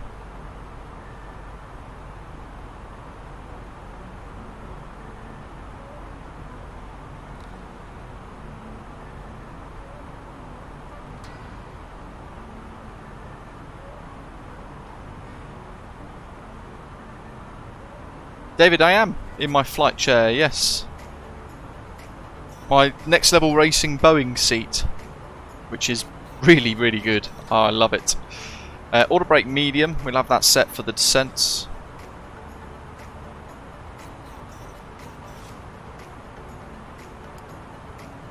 We'll pop the seatbelt signs on early.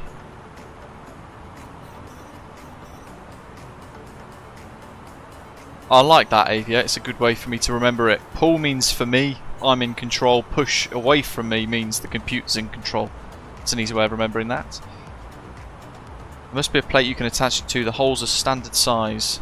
I might just get some, I've got some double back sticky tape. Some 3M double backed. I might just rip the suction cups off underneath.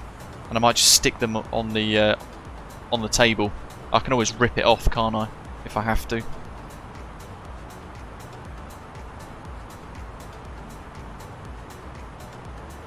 MPS Gaming, good effort, buddy. Traffic, United 60 Tango on Sierra 8, expecting Bravo 12, intersection departure 267. Maintain traffic. There we go. Matthew saying earlier on, catching up with the live chat with the A350, TCAS gets inhibited below 1200 RA. We'll see it on this approach as well in the A320, but it's similar to the A350 in a sense, because as our Matthew clarifying it further there, so 1200 feet radio altitude, which will be just below here in the little bit of brown of our PFD. When that hits 1200, we should see landing inhibit illuminate there in I think like a pink or purpley colour, and that then takes the TCAS out of RA, TARA, and then it moves it into TA mode, doesn't it? So it doesn't then give us erroneous like traffic, climb announcements and all that sort of thing.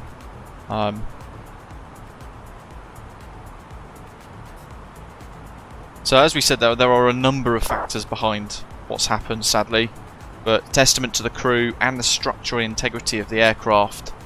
Bearing in mind they've just walloped into something at about 150 miles an hour, and it dented the nose and collapsed the nose wheel. Departing runway 26 left, intersection Bravo 12, engine traffic. Well, it obliterated the engines as well, to be fair, but everybody got off safe, and that's the main thing, except for the unfortunate folks in the Dash 8, which is very sad. Velcro Ian, that's a good idea. King Bob's, yes. So it's not like Boeing, because this is fly-by-wire. It's not like the A300 either, for what it's worth. The A300 is a bit more like the 737. But this, because we've got the stick, we will set the flare with just a little bit of a rear stick, and then we can neutralise the stick, because the aeroplane will hold it in its position that it's in. So if we set, for example, 2 degrees nose up in a flare, and then we let go of the stick, the aircraft will maintain 2 degrees nose up. And then we can just idle the throttles and let it sink down. But yeah, your flare, you set the pitch, and then you hold. You don't have to keep pulling back, because if you keep pulling back, the aeroplane will keep rotating back, if I remember it correctly.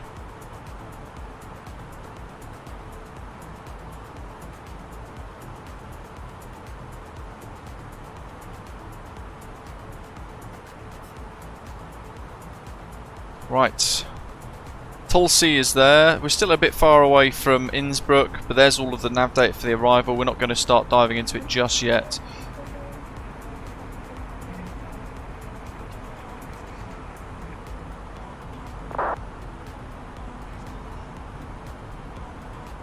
Yeah, unfortunately, Litos, if he was in control, the Japanese won't be forgiving. So it might have been easier if he hadn't survived, sadly. It's the reality of it. Okay, let's use the Luke Air tool for some cabin announcements in the descent.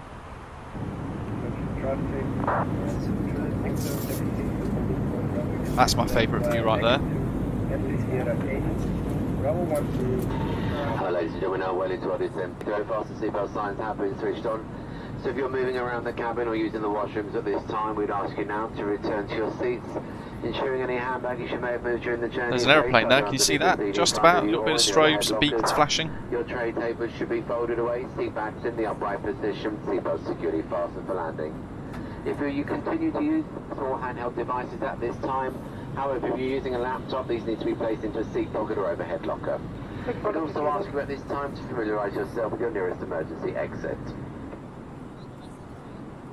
Right, who's flown a hold in the flybywire A32NX recently? And how would you input it?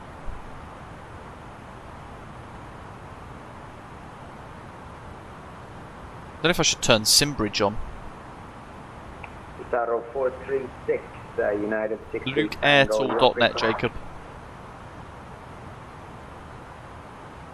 436, go. United 6 I'm going to put ADF 1 and 2 on now as the active, because that means that we can tune the NDBs instead of the VORs. And after that we're going to be left base for it's more specifically... Yeah, I know how to get to it, but it's more specifically that. So we were going through it earlier on. Rattenberg, hold, but now the display looks different because it doesn't look like it did previously where it draws it for us. Instead, do we leave it inbound at 155 as it shows here, or do we amend it to have the correct inbound of 225 for the actual hold itself? That's the question. That's the bit I can't. Previously, when it would draw it in on the nav display, I'd type it in and it would look correct. But I think from memory I used to do 225 to show that it was correct. So it'd be like 225 with a right turn and 1 minute intervals to make sure that then we actually fly the correct hold.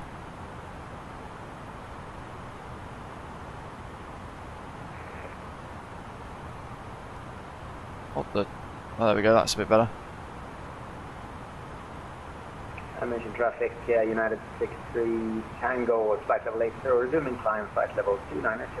Right, let's get rid of the charts. So I think everybody flying into Innsbruck at the moment will have to plan for a hold at Rattenberg. Speed's running away from us here, we might get more drag in a moment.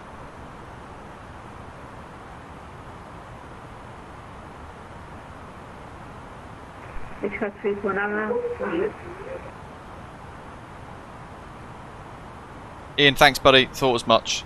It's drawn slightly differently now, so we have this little right, kind of sweeping right turn that gets displayed now on that, and that's not something I've seen in previous versions. This is a little tweak that makes it different and confuses me a little bit.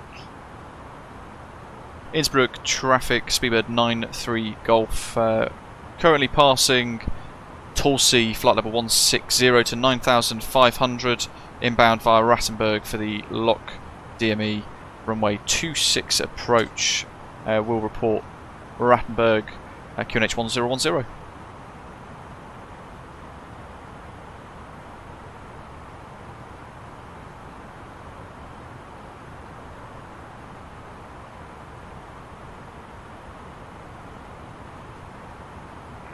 Credit 21, 0 holding, Rattenberg 1 holding, and for me, 9,500.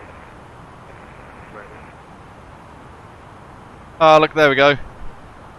Jolly good. So it's got passing that and then entering the hold. Oh, look at that, it's beautifully drawn. And yeah, wonderful views of the Alps as well, which we can all enjoy. Let me just find. Oh yes, my favourite window view.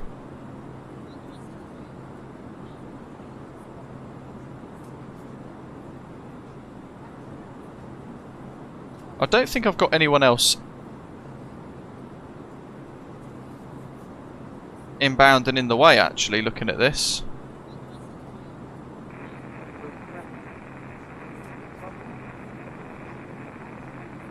Oh, Chuffineck. There's like World and his wife flying in the wrong way down the valley.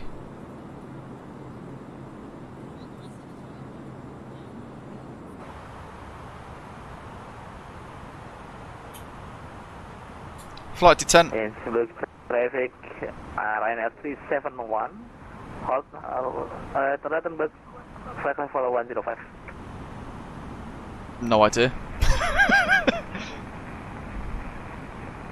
Right, so we have to enter the hold at Rattenberg because we are too high.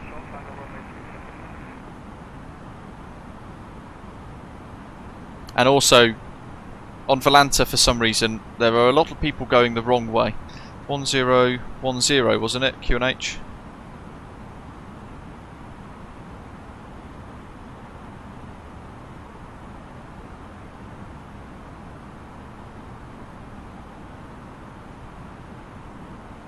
Innsbruck traffic, Speedbird 93 Golf, 5 miles north of Rattenberg, 12,500 feet, QNH 1010, entering the hold at Rattenberg for sequencing and descent. Innsbruck traffic. Innsbruck traffic is 061 on final runway, 26, 15 miles to runway. Let's get LS mode on, so XPED. Look at that, ooh, clicking all the buttons on my mini FCU. Zotta, you can, as long as you sequence it with people, but it's so busy, I'm going to be surprised if anybody can do it. Look at that. Beautiful views. Innsbruck traffic, Speedbird 9 Papa Charlie, just crossed over Adwick. We're now on approach from 26. We are 9,500 feet. We'll set minimum clean. Traffic 1x263 Golf. We are couple 10 nautical miles from Westward. We'll be entering the hole with 4 sequences. Innsbruck traffic, channel 110 holding over Rottenberg sequence number 2 up the front of me traffic. It's 3 in the hold already. I think I might do speed 220.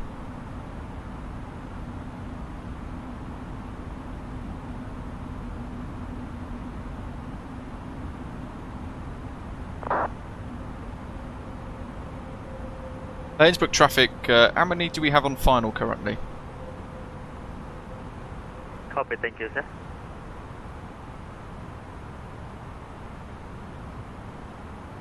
Inbound traffic, 37 on holding point Rottenberg, 105,000 feet.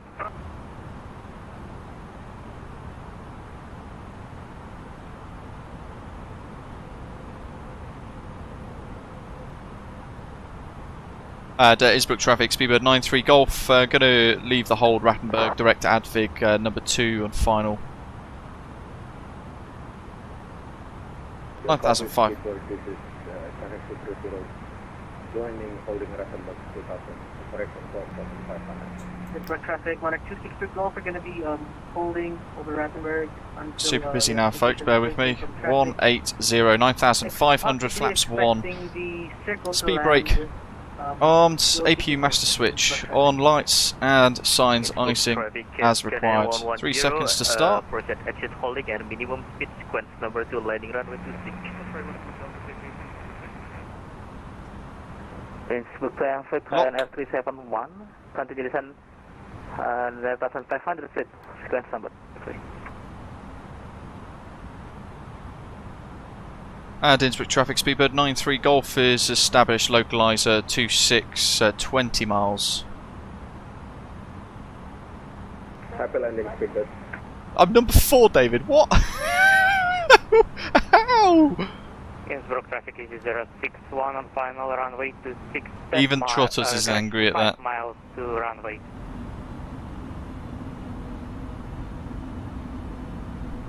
The last traffic calling, can you report your speed, please?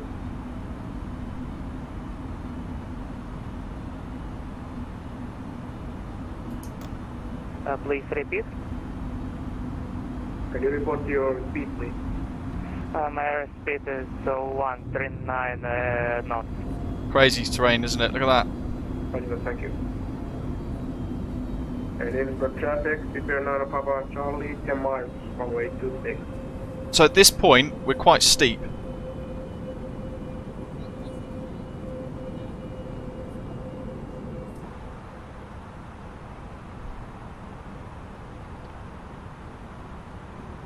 And you can see the aeroplane's wanting to kind of accelerate away from us somewhat. We want to go to set and missed approach altitude, which is 11.5. Set. Make sure we've got 254 set. 16 miles. In the hold, flight level. Speed's good though. We're descending on idle.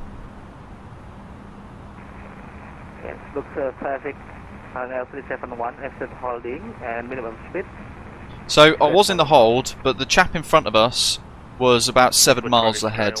So we don't need to worry about continuing in the hold, because it means everyone else behind will bunch up. So you're having to kind of think in a 4D environment. Where are we at? 7,900 gear down. 83, currently 10 miles from the Rattenberg NDB, and then we'll we're going to try and keep our speed 180 until 8 miles, which is going to have us coming in pretty quick. But it means that we're not bunching up on all the other folks behind. Papa Charlie, 5 miles from the display. Innsbruck traffic.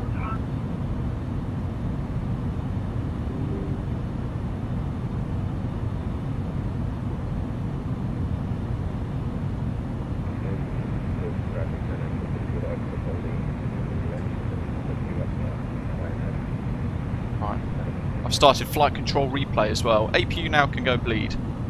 So below 10,000 we can think about turning the APU on. What this is now doing is giving us power for the air conditioning systems via the APU instead. Traffic is G551 holding Romeo Tango. Flap 3.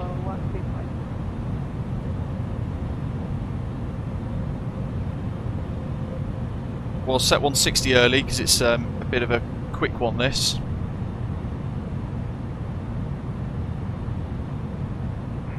Innsbruck traffic, exiting Bradford, hold, expecting circle to land at And now we'll go full flat.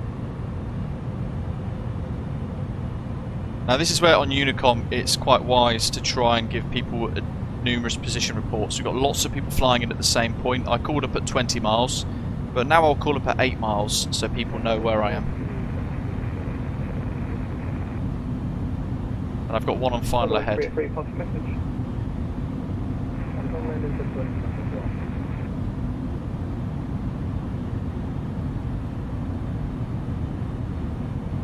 And Innsbruck traffic speed at 93 Golf, speed 160 till 4, 8 miles, lock 26, final.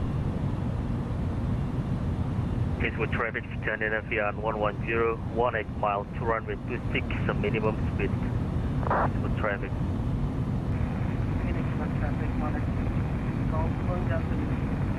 So if we have to go missed here, it's going to be carnage. And everyone's like, we're all flying into Innsbruck at the same time. Look at that. I've always wanted to do this approach in real life. I think it would just be phenomenal, wouldn't it? It'd be so cool. Watching all of the mountains wrap round. Look at that. Just wonderful. There's a little screen grab as well.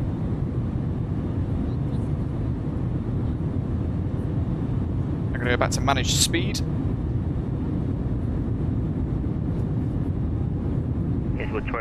So at this point, for the circling approach, we would have broke off over that way now. And look at that off-centre approach. So, autopilot off. Traffic radar 371, 27,500 and 20 nautical miles. Is the traffic speed going Papa Charlie, runway 26 speaking. Thought that wasn't right. We've got a few seconds for this to stabilise. Speed's gone way up. It thought I was still in the hold, but it's because I forgot to set approach mode. My bad, pilot error. But it's fine. We've got a bit of time left for this to stabilise itself. To be fair, this is helping other people behind us have a bit of separation as well, quite nicely. So in we go. Still not done cabin checks. 1,000. There's that TA only on the on the TCAS on that nav display. What an approach this is, eh?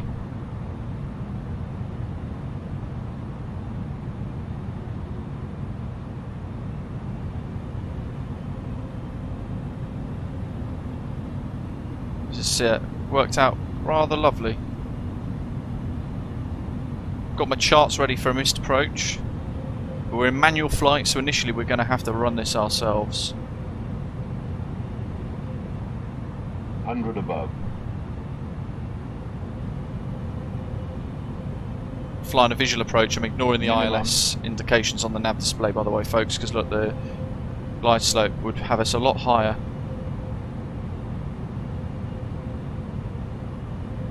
Little corrections here and there for the tiny bit of crosswind as it changes.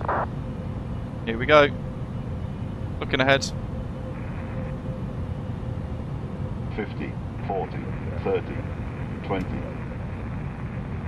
Hold. 10, 5. Know that nose will come down. Reverse green. Decel. Yeah, boy. looking to vacate at Alpha, but actually we've decelerated very quickly, so my brakes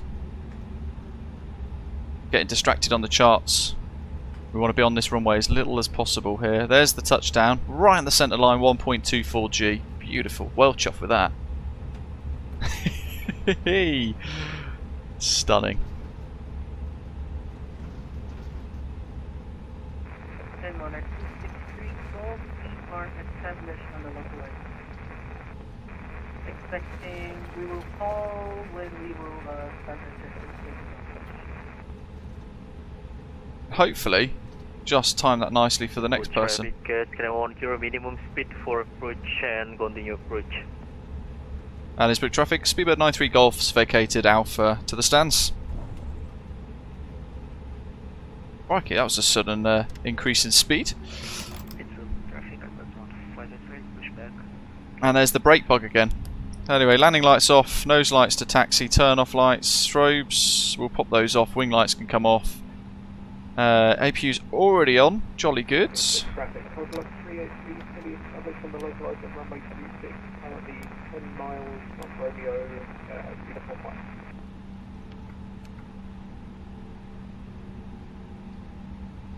Ladies and gentlemen, please remain seated with your seatbelt fastened until the fasten seatbelt signs have been switched off. Do we have stand 5? You may now use your mobile phones or handheld portable electronic devices.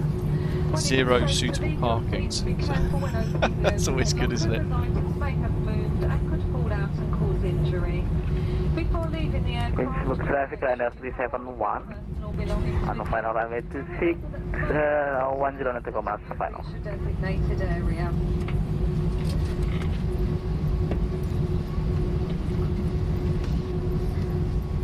We're just going to have to go up to the stands and see what we've got. Thank you for choosing to fly with us today. It has been our pleasure looking after you on this flight, and we hope to welcome you on board again very soon. We wish you all a safe and pleasant onward journey and a very nice weekend. Thank you. We are still on the local line. Massive FedEx. Hey, look, and there's the Mad Dog. Brave flying that in here. Good skills. Good techers. With traffic 110 on the That Scandinavian there looks very low. Or whoever that is there, that little aeroplane, just see some tiny lights very low in the valley. We are an Airbus A300, or 20 nautical. And you have to ignore the fact we're about to plough through the side of this. You hit the moon sensor on my situation. That's a negative. You cut my aircraft.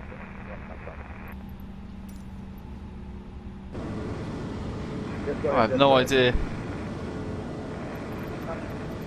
what stands we need. I'll click 6.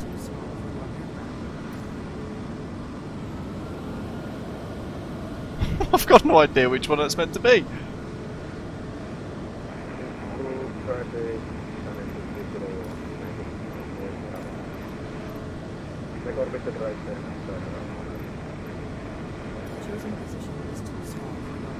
Thank you very much.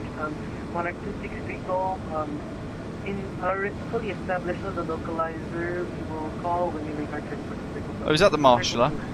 Oh, it is! So, that's too tight. Oh, chuffing heck. Final 50 mile, runway 36. Right, we'll go for gate 4.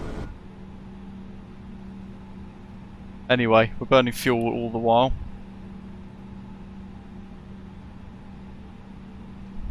Pop that off. Pop that off. They're off, that's all good.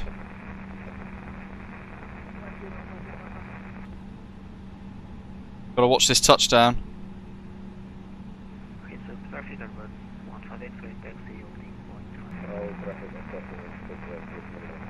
Oh! Greased it. That looked very nice. And there's 2 on short final.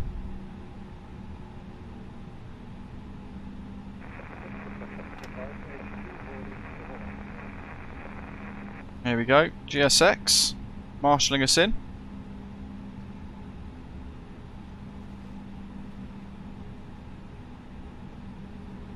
Innsbruck traffic 710, no ticket, taxiway, no runway is clear. Thanks, Ryanair 371 on final.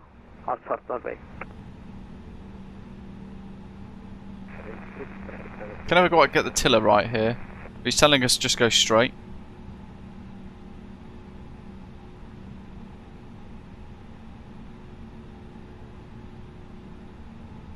Brakes are very much all or nothing on this.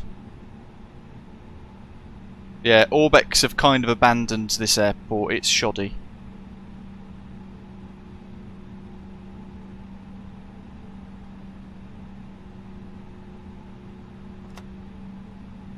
Rightio. This parking is too small for your aircraft.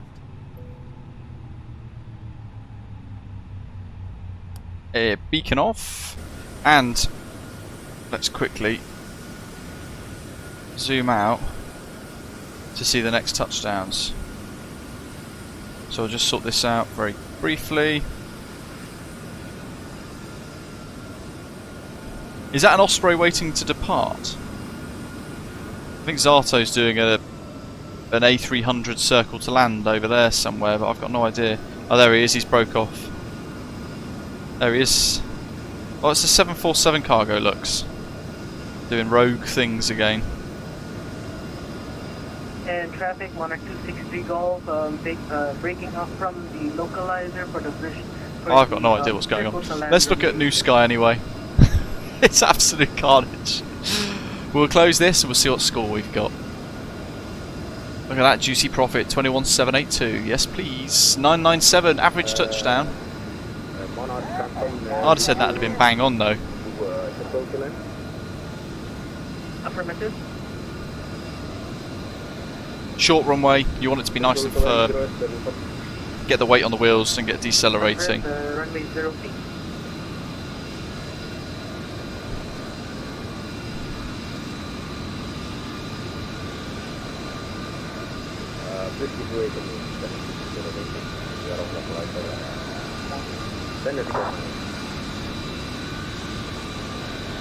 Roger, I'm on a 263 Golf, keep an eye on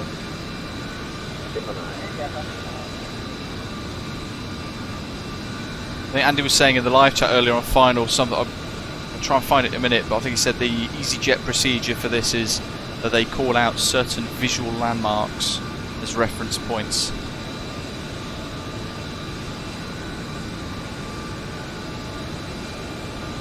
Touchdown. Oh, tail strike. Still tail strike. Oh my god. Maybe they're using friction to decelerate quicker. We'll go with that. More friction, more decel.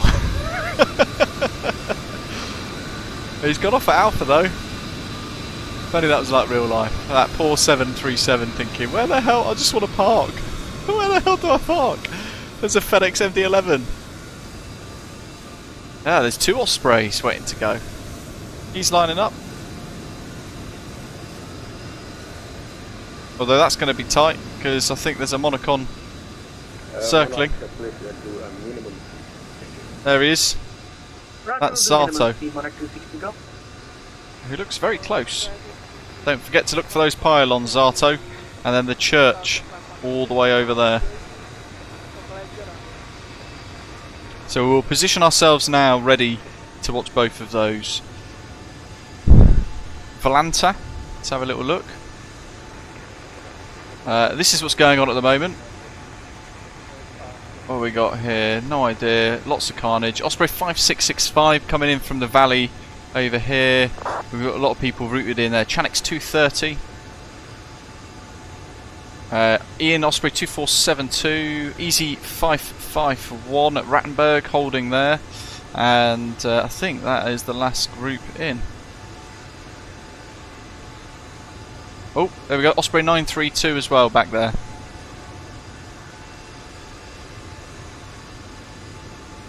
So there's a fair few pilots. There's Zato in his Monarch A300. Wonderful bird. Look at that. Such a classic livery, that. Okay, Osprey taking off. I am watching, that's the whole point of me being here. Don't delay whoever that is. If that's you, 360 Sky Vibes, get going.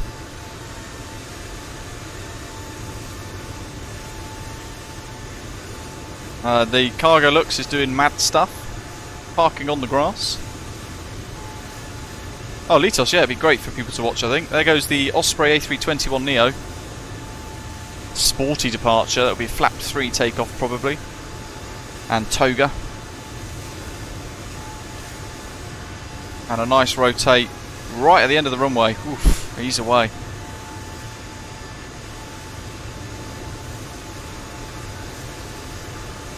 And there is, look at that, that's tight, isn't it? There's Zato, Monarch A300 coming in. Let's try and reposition here. Just gonna stop the recording.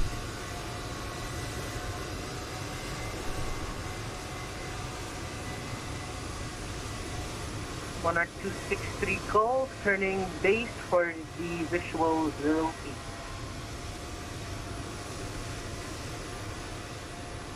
Says Zato. And there's 3 miles. that one's climbed. Oh dear, there's someone on short final on this side. So this is why everyone else doing the proper approach, it can bugger it sometimes with the circling. Because they're actually equidistant from the runway there. Look. So someone's going to have to give.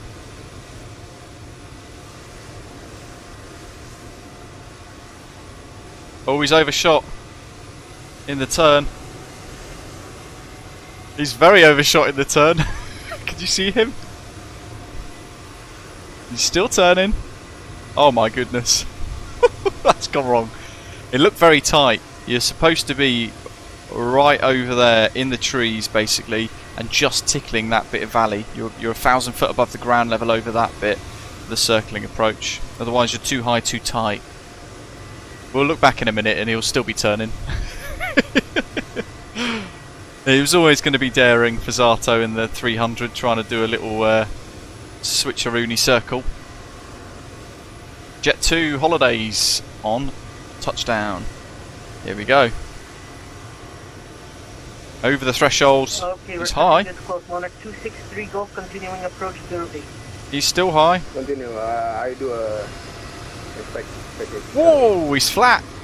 Smackdown. Is he going to stop in time? Be careful to traffic landing. Oh, that'd be max brakes. Aviation, I think it's great. I think it's absolutely wonderful. The flybywire A32NX. Oh my god! Okay, Monarch 263 Golf, very short final runway 08. What's going on? This is chaos. Thank you. I think there's someone else on short final.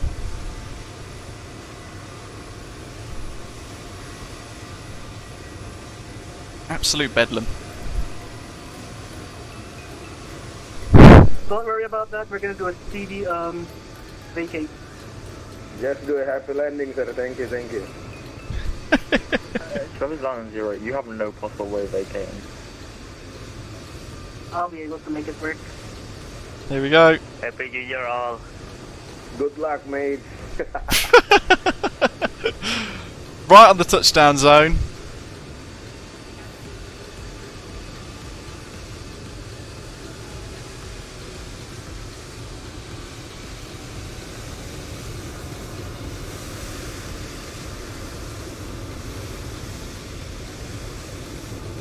Look at that. He's got one there though that's waiting to go, so he's just going to have to take the grass. There he goes. Good job.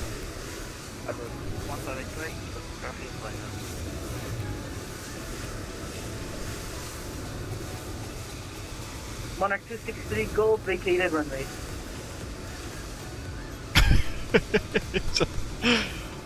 Oh Hey dear. mate, what are you doing? I forgot what Innsbruck is like on VATSIM sometimes.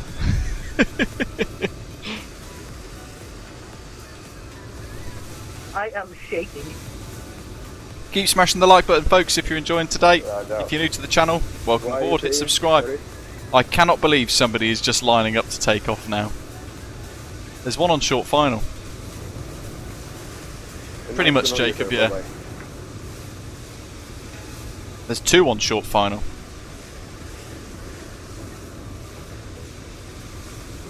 There is no way.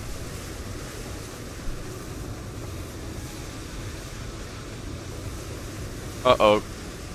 When he renders in, he's close.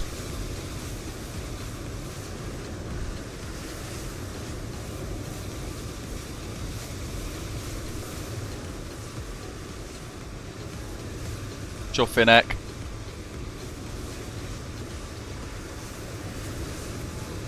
This is squeaky bum time now. Hold on to your seats.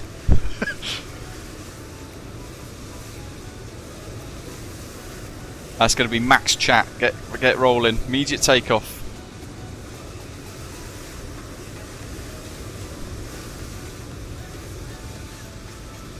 Oh no, it's not turn and burn at all. 50p 50, yeah, 5p 50p moment. It'd be more if you're landing tricky, to be honest. Off he goes. Oh my Jesus. I reckon that's good for a landing. Land after. Caution weight turbulence.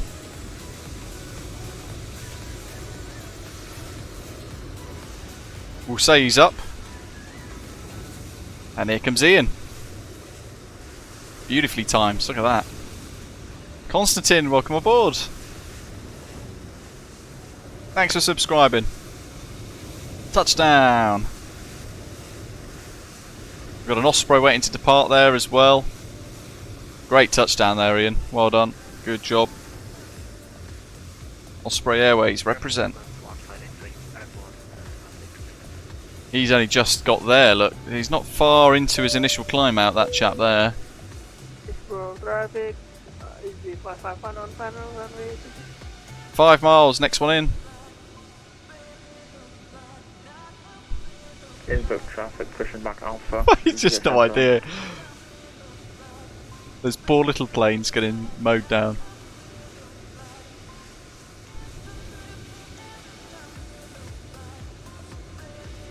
I think there's a gap here for this next Osprey to depart. 500 degrees brake temp for Zato, crikey. 5 mile final, we are lining up runway 26 in Innsbruck traffic. Oh yeah, there's 2 on final, so my goodness, this is so busy.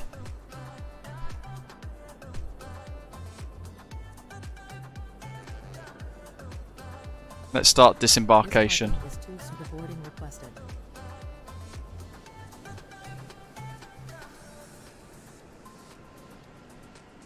No, not the PA-28s. Gav, 2:30 in the morning for you, my goodness. Hope you've enjoyed it. Thanks for staying up late. As always, you guys in Australia. It's tricky with the timings, isn't it? But appreciate staying up. Hope it's been worth it. Have a good sleep. Bam, touchdown. Firm, but absolutely bang on the money. And that is what is more important. That's a very good touchdown there. Great job, whoever that was. Cracking. So look, there's this big thing, misconception about butter in flight sim, isn't there? And we speak about it a lot during our streams. It's just ridiculous, this whole chasing the butter thing. Here he goes.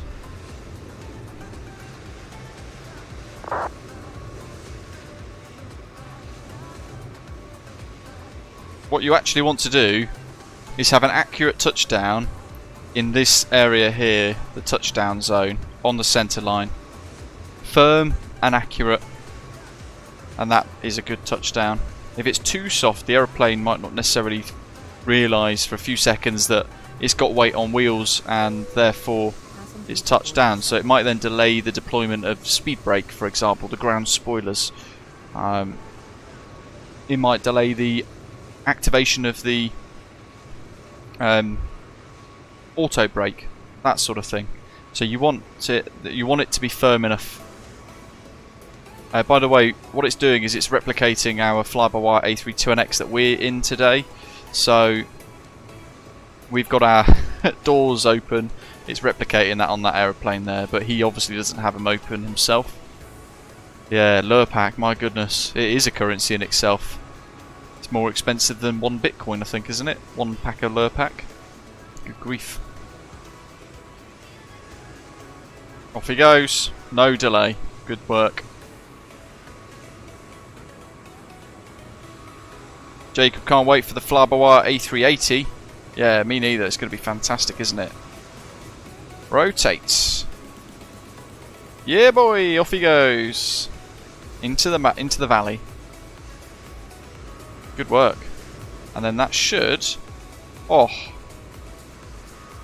Work out just nicely. There's two aircraft on short final. They look quite tight together, actually. One looks insanely low. He's there, where the cursor is.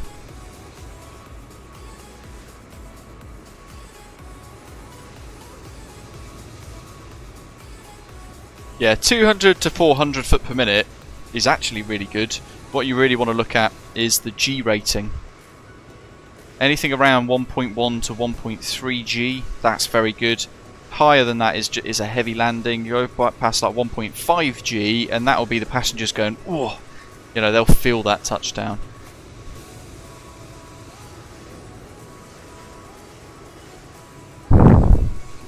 Oh my goodness. Are they on top of each other? I think they might be. I don't know if these are actually flying with us of our routing today. But oh no, they're not. It's one from Berlin, and then Air New Zealand 777 from Gatwick. So they're not flying in with us per se. Osprey 5665 is number 3 though.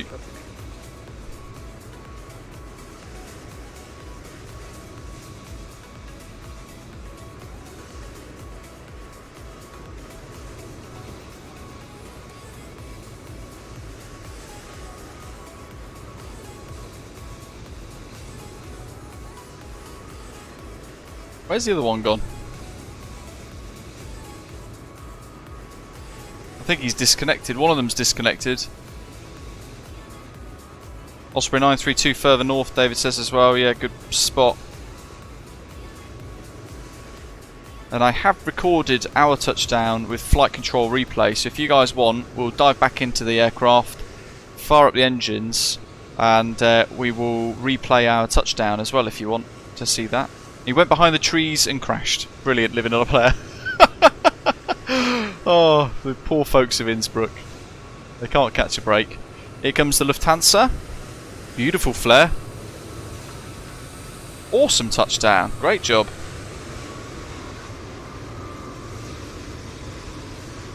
Nice work. Right, let's dive in here quick. We will start engine 2.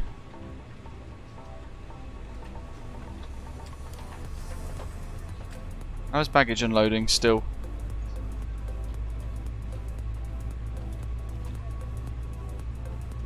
What I'm going to do is disconnect from VATSIM and then reconnect in observer mode, so we can still see everyone else flying in, but it means that we are hiding from everyone else. I'm going to restart QATL because passenger deboarding is taking chuffing ages.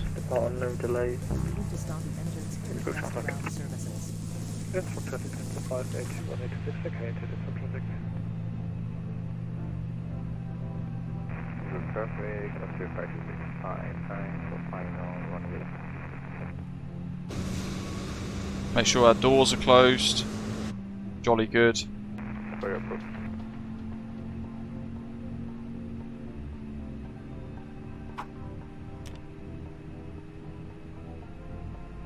Start that one, and I'm putting all the lights on because that's how we want the aircraft state to be in a minute when we trigger the replay, because it does get a bit confused. What the chuffing heck?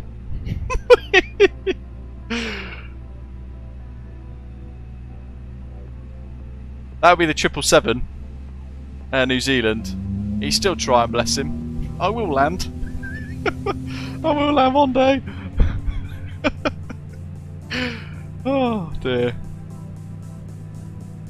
That's way too tight. There's no way they're making that.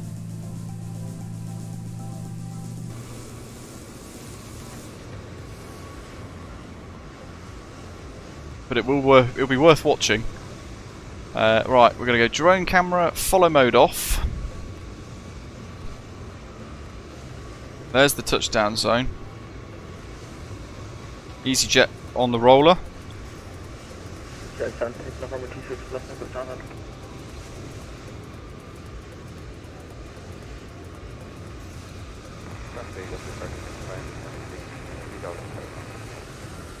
Crosswind now.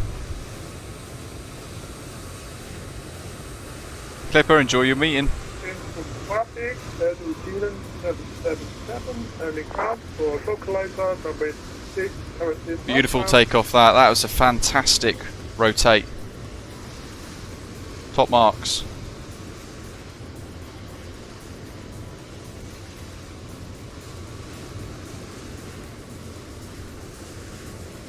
Where do we want? We want to put that up to 23. That'll do us. There's the Air New Zealand 777 doing spurious things. We're going to load our... Well, actually, I'll say that, but I'm going to watch him. I can't believe this person's even doing this on VATSIM. They're not flying with us, naturally, it's worth pointing out, but they just happen to be also flying into Innsbruck at the same time. My goodness. Ian, cracking. Nice work. I've hit play on our replay. So watch this guy take out the block of flats and do some gentrification before... Oh my goodness. Oh no, okay, yeah. I was joking, but he's through the flats.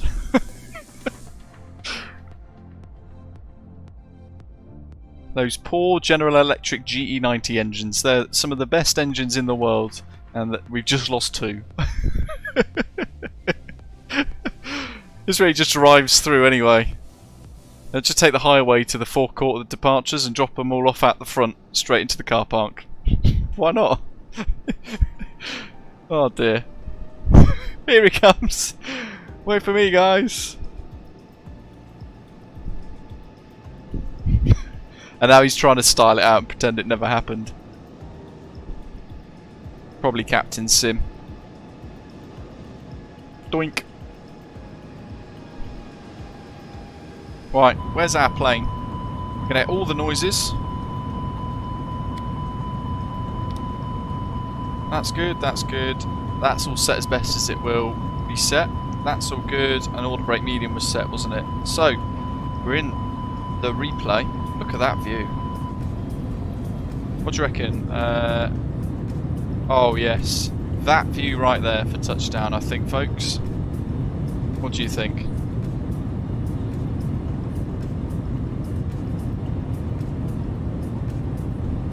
Probably commentator chasing the butter, but as long as it's 0.1 foot per minute, it doesn't matter about the trees.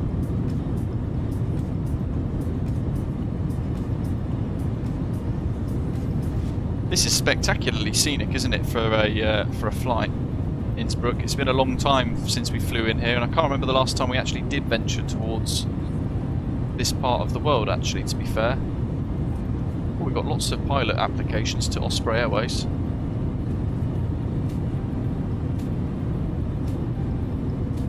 Innsbruck approach Osprey 5265 on final runway 26. Cracking. Just going to see where he is.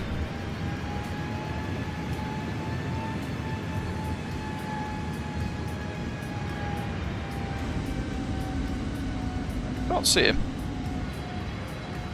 Oh, I don't want to miss their replay as well, naturally. So, but anyway, we will enjoy this touchdown, then we'll watch the next guy take touchdown as well. We're in observer mode, so we're totally invisible on the VATSIM network, but we can still see other people and therefore enjoy what the other folks are doing, and we can still hear the radio.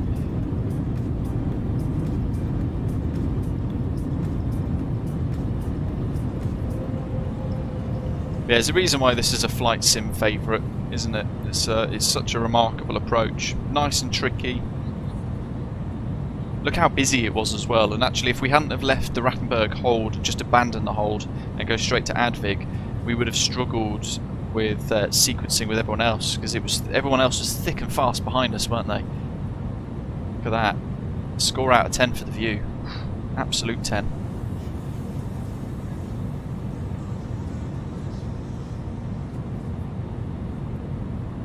Spectacular. Mickey says, are we going to be flying in Australia anytime soon? Yeah, we're overdue a stream in that part of the world, aren't we, actually? V-Pilot, welcome. Adam, very good, thank you. How are you? Happy New Year. And Dougie's first time into Innsbruck. Awesome job. What were you flying? Were you on stream today on VATSIM? No return leg, Ian. I'd say unfortunately, but for you it's probably quite fortunate. It's like 1:30 in the morning in Perth, isn't it? It's probably quite welcome that we're just flying the single leg today.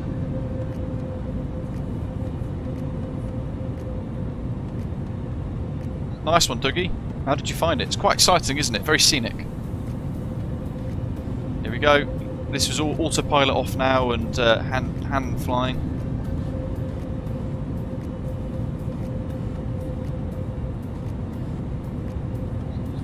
Adam, I've set these custom views myself. What an arrival.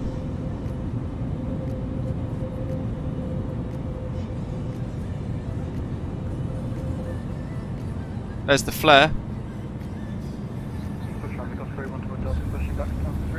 And there's the touchdown. Takeoff 5265, landing runway 26.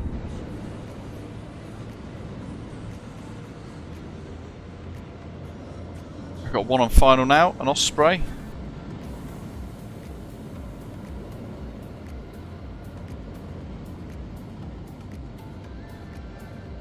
Look at it, look how dark it's got in the valley now. It's the sun has dropped below the mountains and it's kind of shrouded it in darkness. It's remarkable.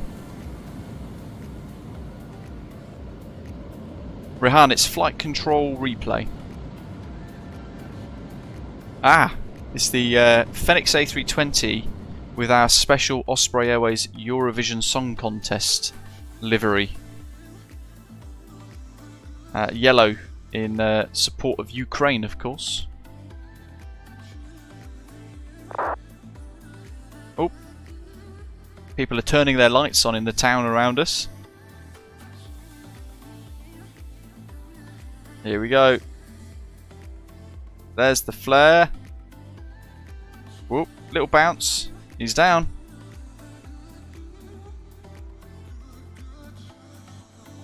Nice job. The airport lighting's come on now as well. That's us. We're invisible, by the way, so we're not affecting him. I've paused it there just so we can then watch our touchdown. We can have a little look at that and analyse it from this view. So we're going to go onto the replay. This is our touchdown as a replay. Dear Calidus, welcome. Thanks for your awesome series of VATSIM newbies. He says helps him a lot. Great to hear. Here we go. What a beautiful livery this is. Yeah, just log off if it's busy, or if you've got a chance. Just say to the controller, having to log off thanks to the ATC, and then they don't mind that. They appreciate things come up. Such an awesome livery that, isn't it? And if I just scroll it back to pause, that precise point of touchdown, which is about there, isn't it?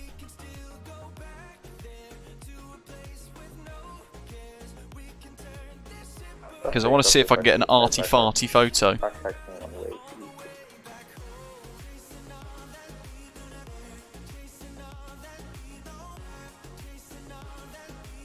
Oh yeah. Millimeters off the ground before touchdown there. How's that? And if I just press play, just to get weight on wheels, we can compare the two.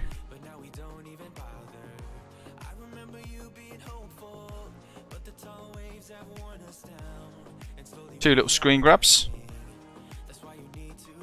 Still on short final. Look at that, right on the centre line. Osprey 96, 7 knock miles.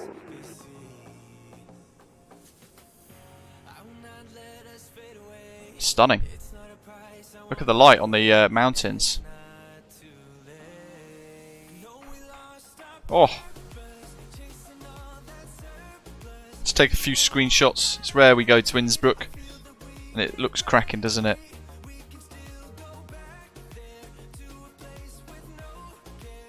Elk, it was rather interesting, yes. That's the way to say it. We'll replay our touchdown again, just to send the jet off into the background, because we've got one on short final now. There he is. Pop. Yeah, look at this light now, folks. Look at the valley. Insane. Have I ever tried IVAO? No, I haven't. VATSIM, it does everything I want it to, really, so...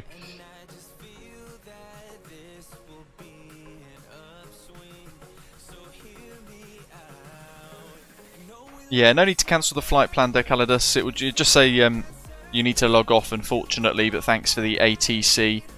And then they won't mind that. And the flight plan itself will just cancel itself when you log off. So that's all fine. You don't have to worry about any of that. Is the funky Eurovision livery available on Discord? Aviate says yes, all the liveries are available on Discord. And our channel's website, britishAvGeek.com. Where you can find lots of X-Plane liveries, lots of Microsoft Flight Simulator liveries, and a couple of P3D liveries, I believe, as well, for our virtual airline Osprey Airways, and all the information, all the details, all the deets on how to sign up to our VA as well. Delta Tango, welcome back. Here we go, another Osprey. Is this Osprey 932? I think it might be.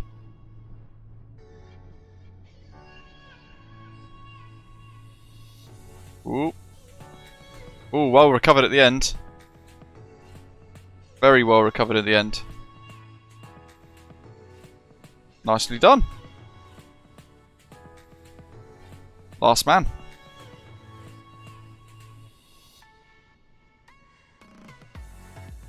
Hey, look at that. Looks like we've got a Mad Dog that's about to depart. We're going to keep an eye on that for takeoff. For certain. We'll have to keep an eye there. And in the meantime, let me just sort this out.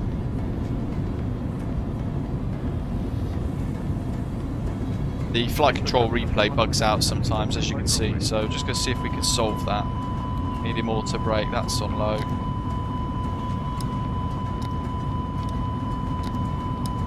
Sometimes it requires a bit of a forceful intervention, but it's just got it set up like that, but that's fine. We will enjoy the approach from this view this time, and then we will end watching the Mad Dog depart, I think. That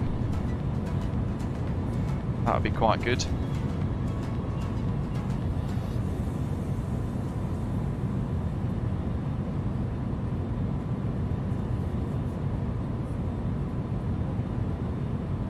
Yeah, Aaron's about to depart in the MD-82, which is very exciting. Look at the town below now. Fantastic. And it looks like the replay has sorted itself out as well with the aileron deflections. This is spectacular. There's the ski ramp. That's one of the landmarks for the circling approach.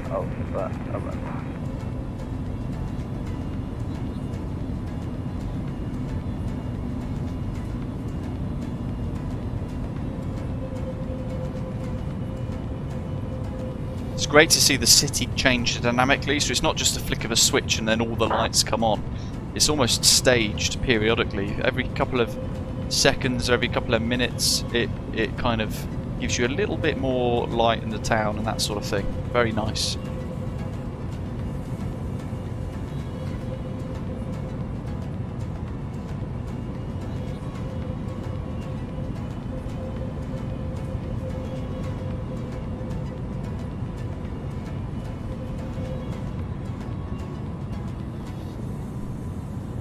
Hey!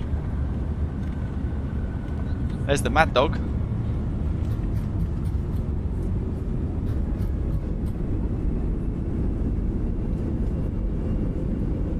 There's our touchdown. Reverses out.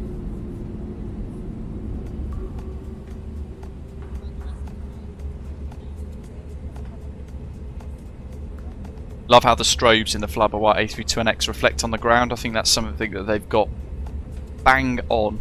Andy says, what motorbike am I riding now? I've still got the Triumph Tiger 900 GT Pro, Andy. Absolutely love it. I've got massive problems with my Scott oiler though. It just doesn't seem to work. And I don't know why. Wow, look at the light. So I'm having to go through the Scott oiler tech support, annoyingly. Traffic off 312 Delta, lining up behind the London traffic for immediate departure. Aviationist Life, welcome. Great to hear. Just got to stick with it, buddy. It can be quite tough sometimes. You've got to plug away and find your niche. That's what I would probably say, but it takes a lot of work. I've been very tempted, Andy, by the new Tiger 900s, to be fair. Found myself pricing one of those up the other day, and I found myself pricing up a GS 13 or a 1300 GS as well.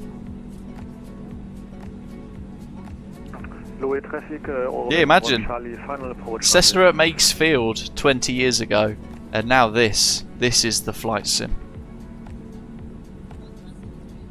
Look at that. Look at the nav light there reflecting on the snow. Mega. Right, we've got the Lufty on final.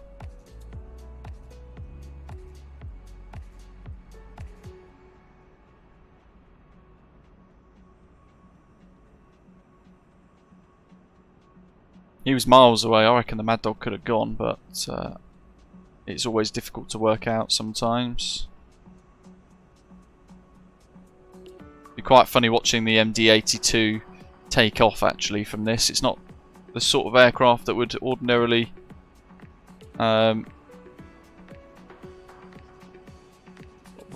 do this kind of route. How far out is he? Actually, I can find out by going on vPilot and typing in .aircraft. .aircraft. 18 miles. Chuffing heck. Yeah, you could definitely line up then. He's 17 miles now.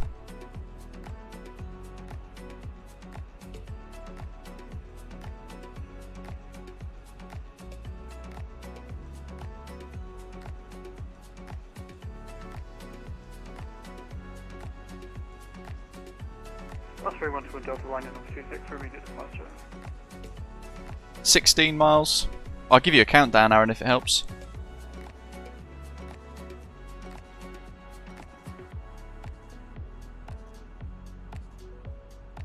As long as he's rolling by 6 miles, or even 4 miles to be fair actually, then it works out quite nicely. There he is, he's on the move. The mighty Leonardo Mad Dog. And our Osprey Airways livery.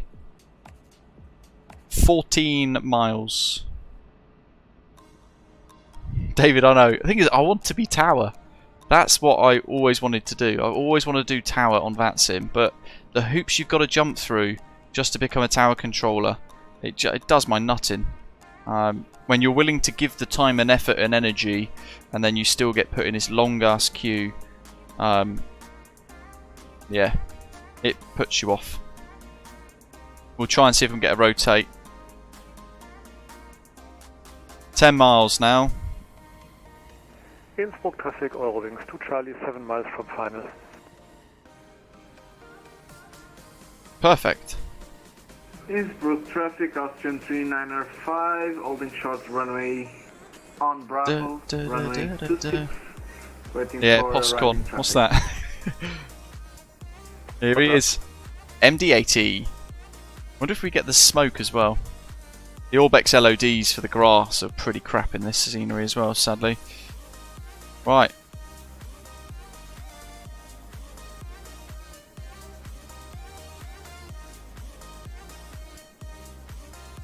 Wait for him to smack the throttles. This parking is too small for your aircraft. Oh, we've just parked. Wonderful.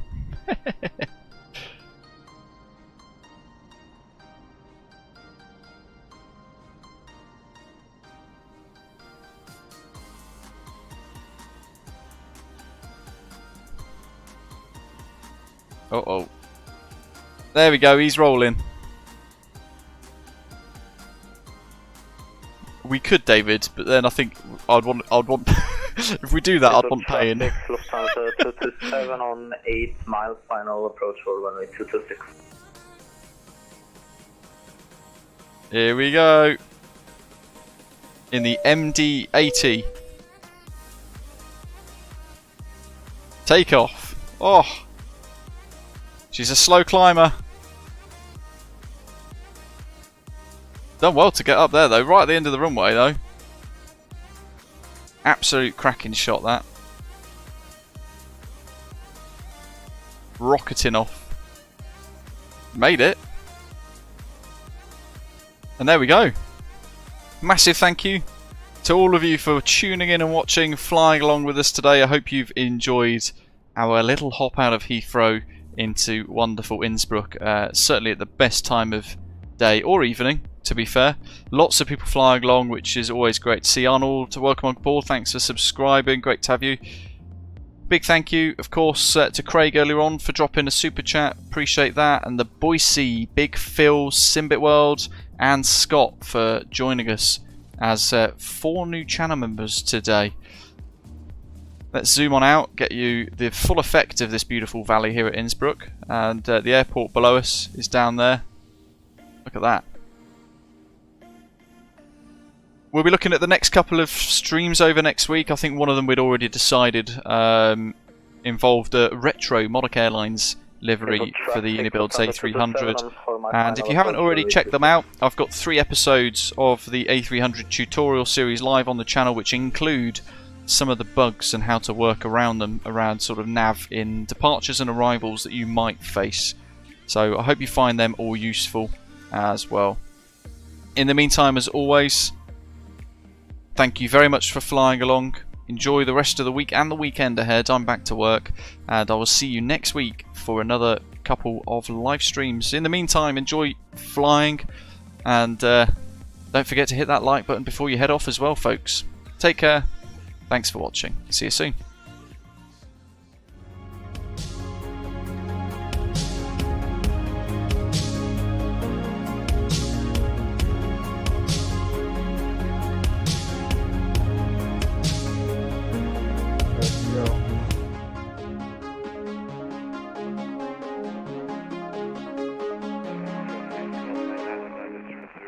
Headway for the localizer runway 26.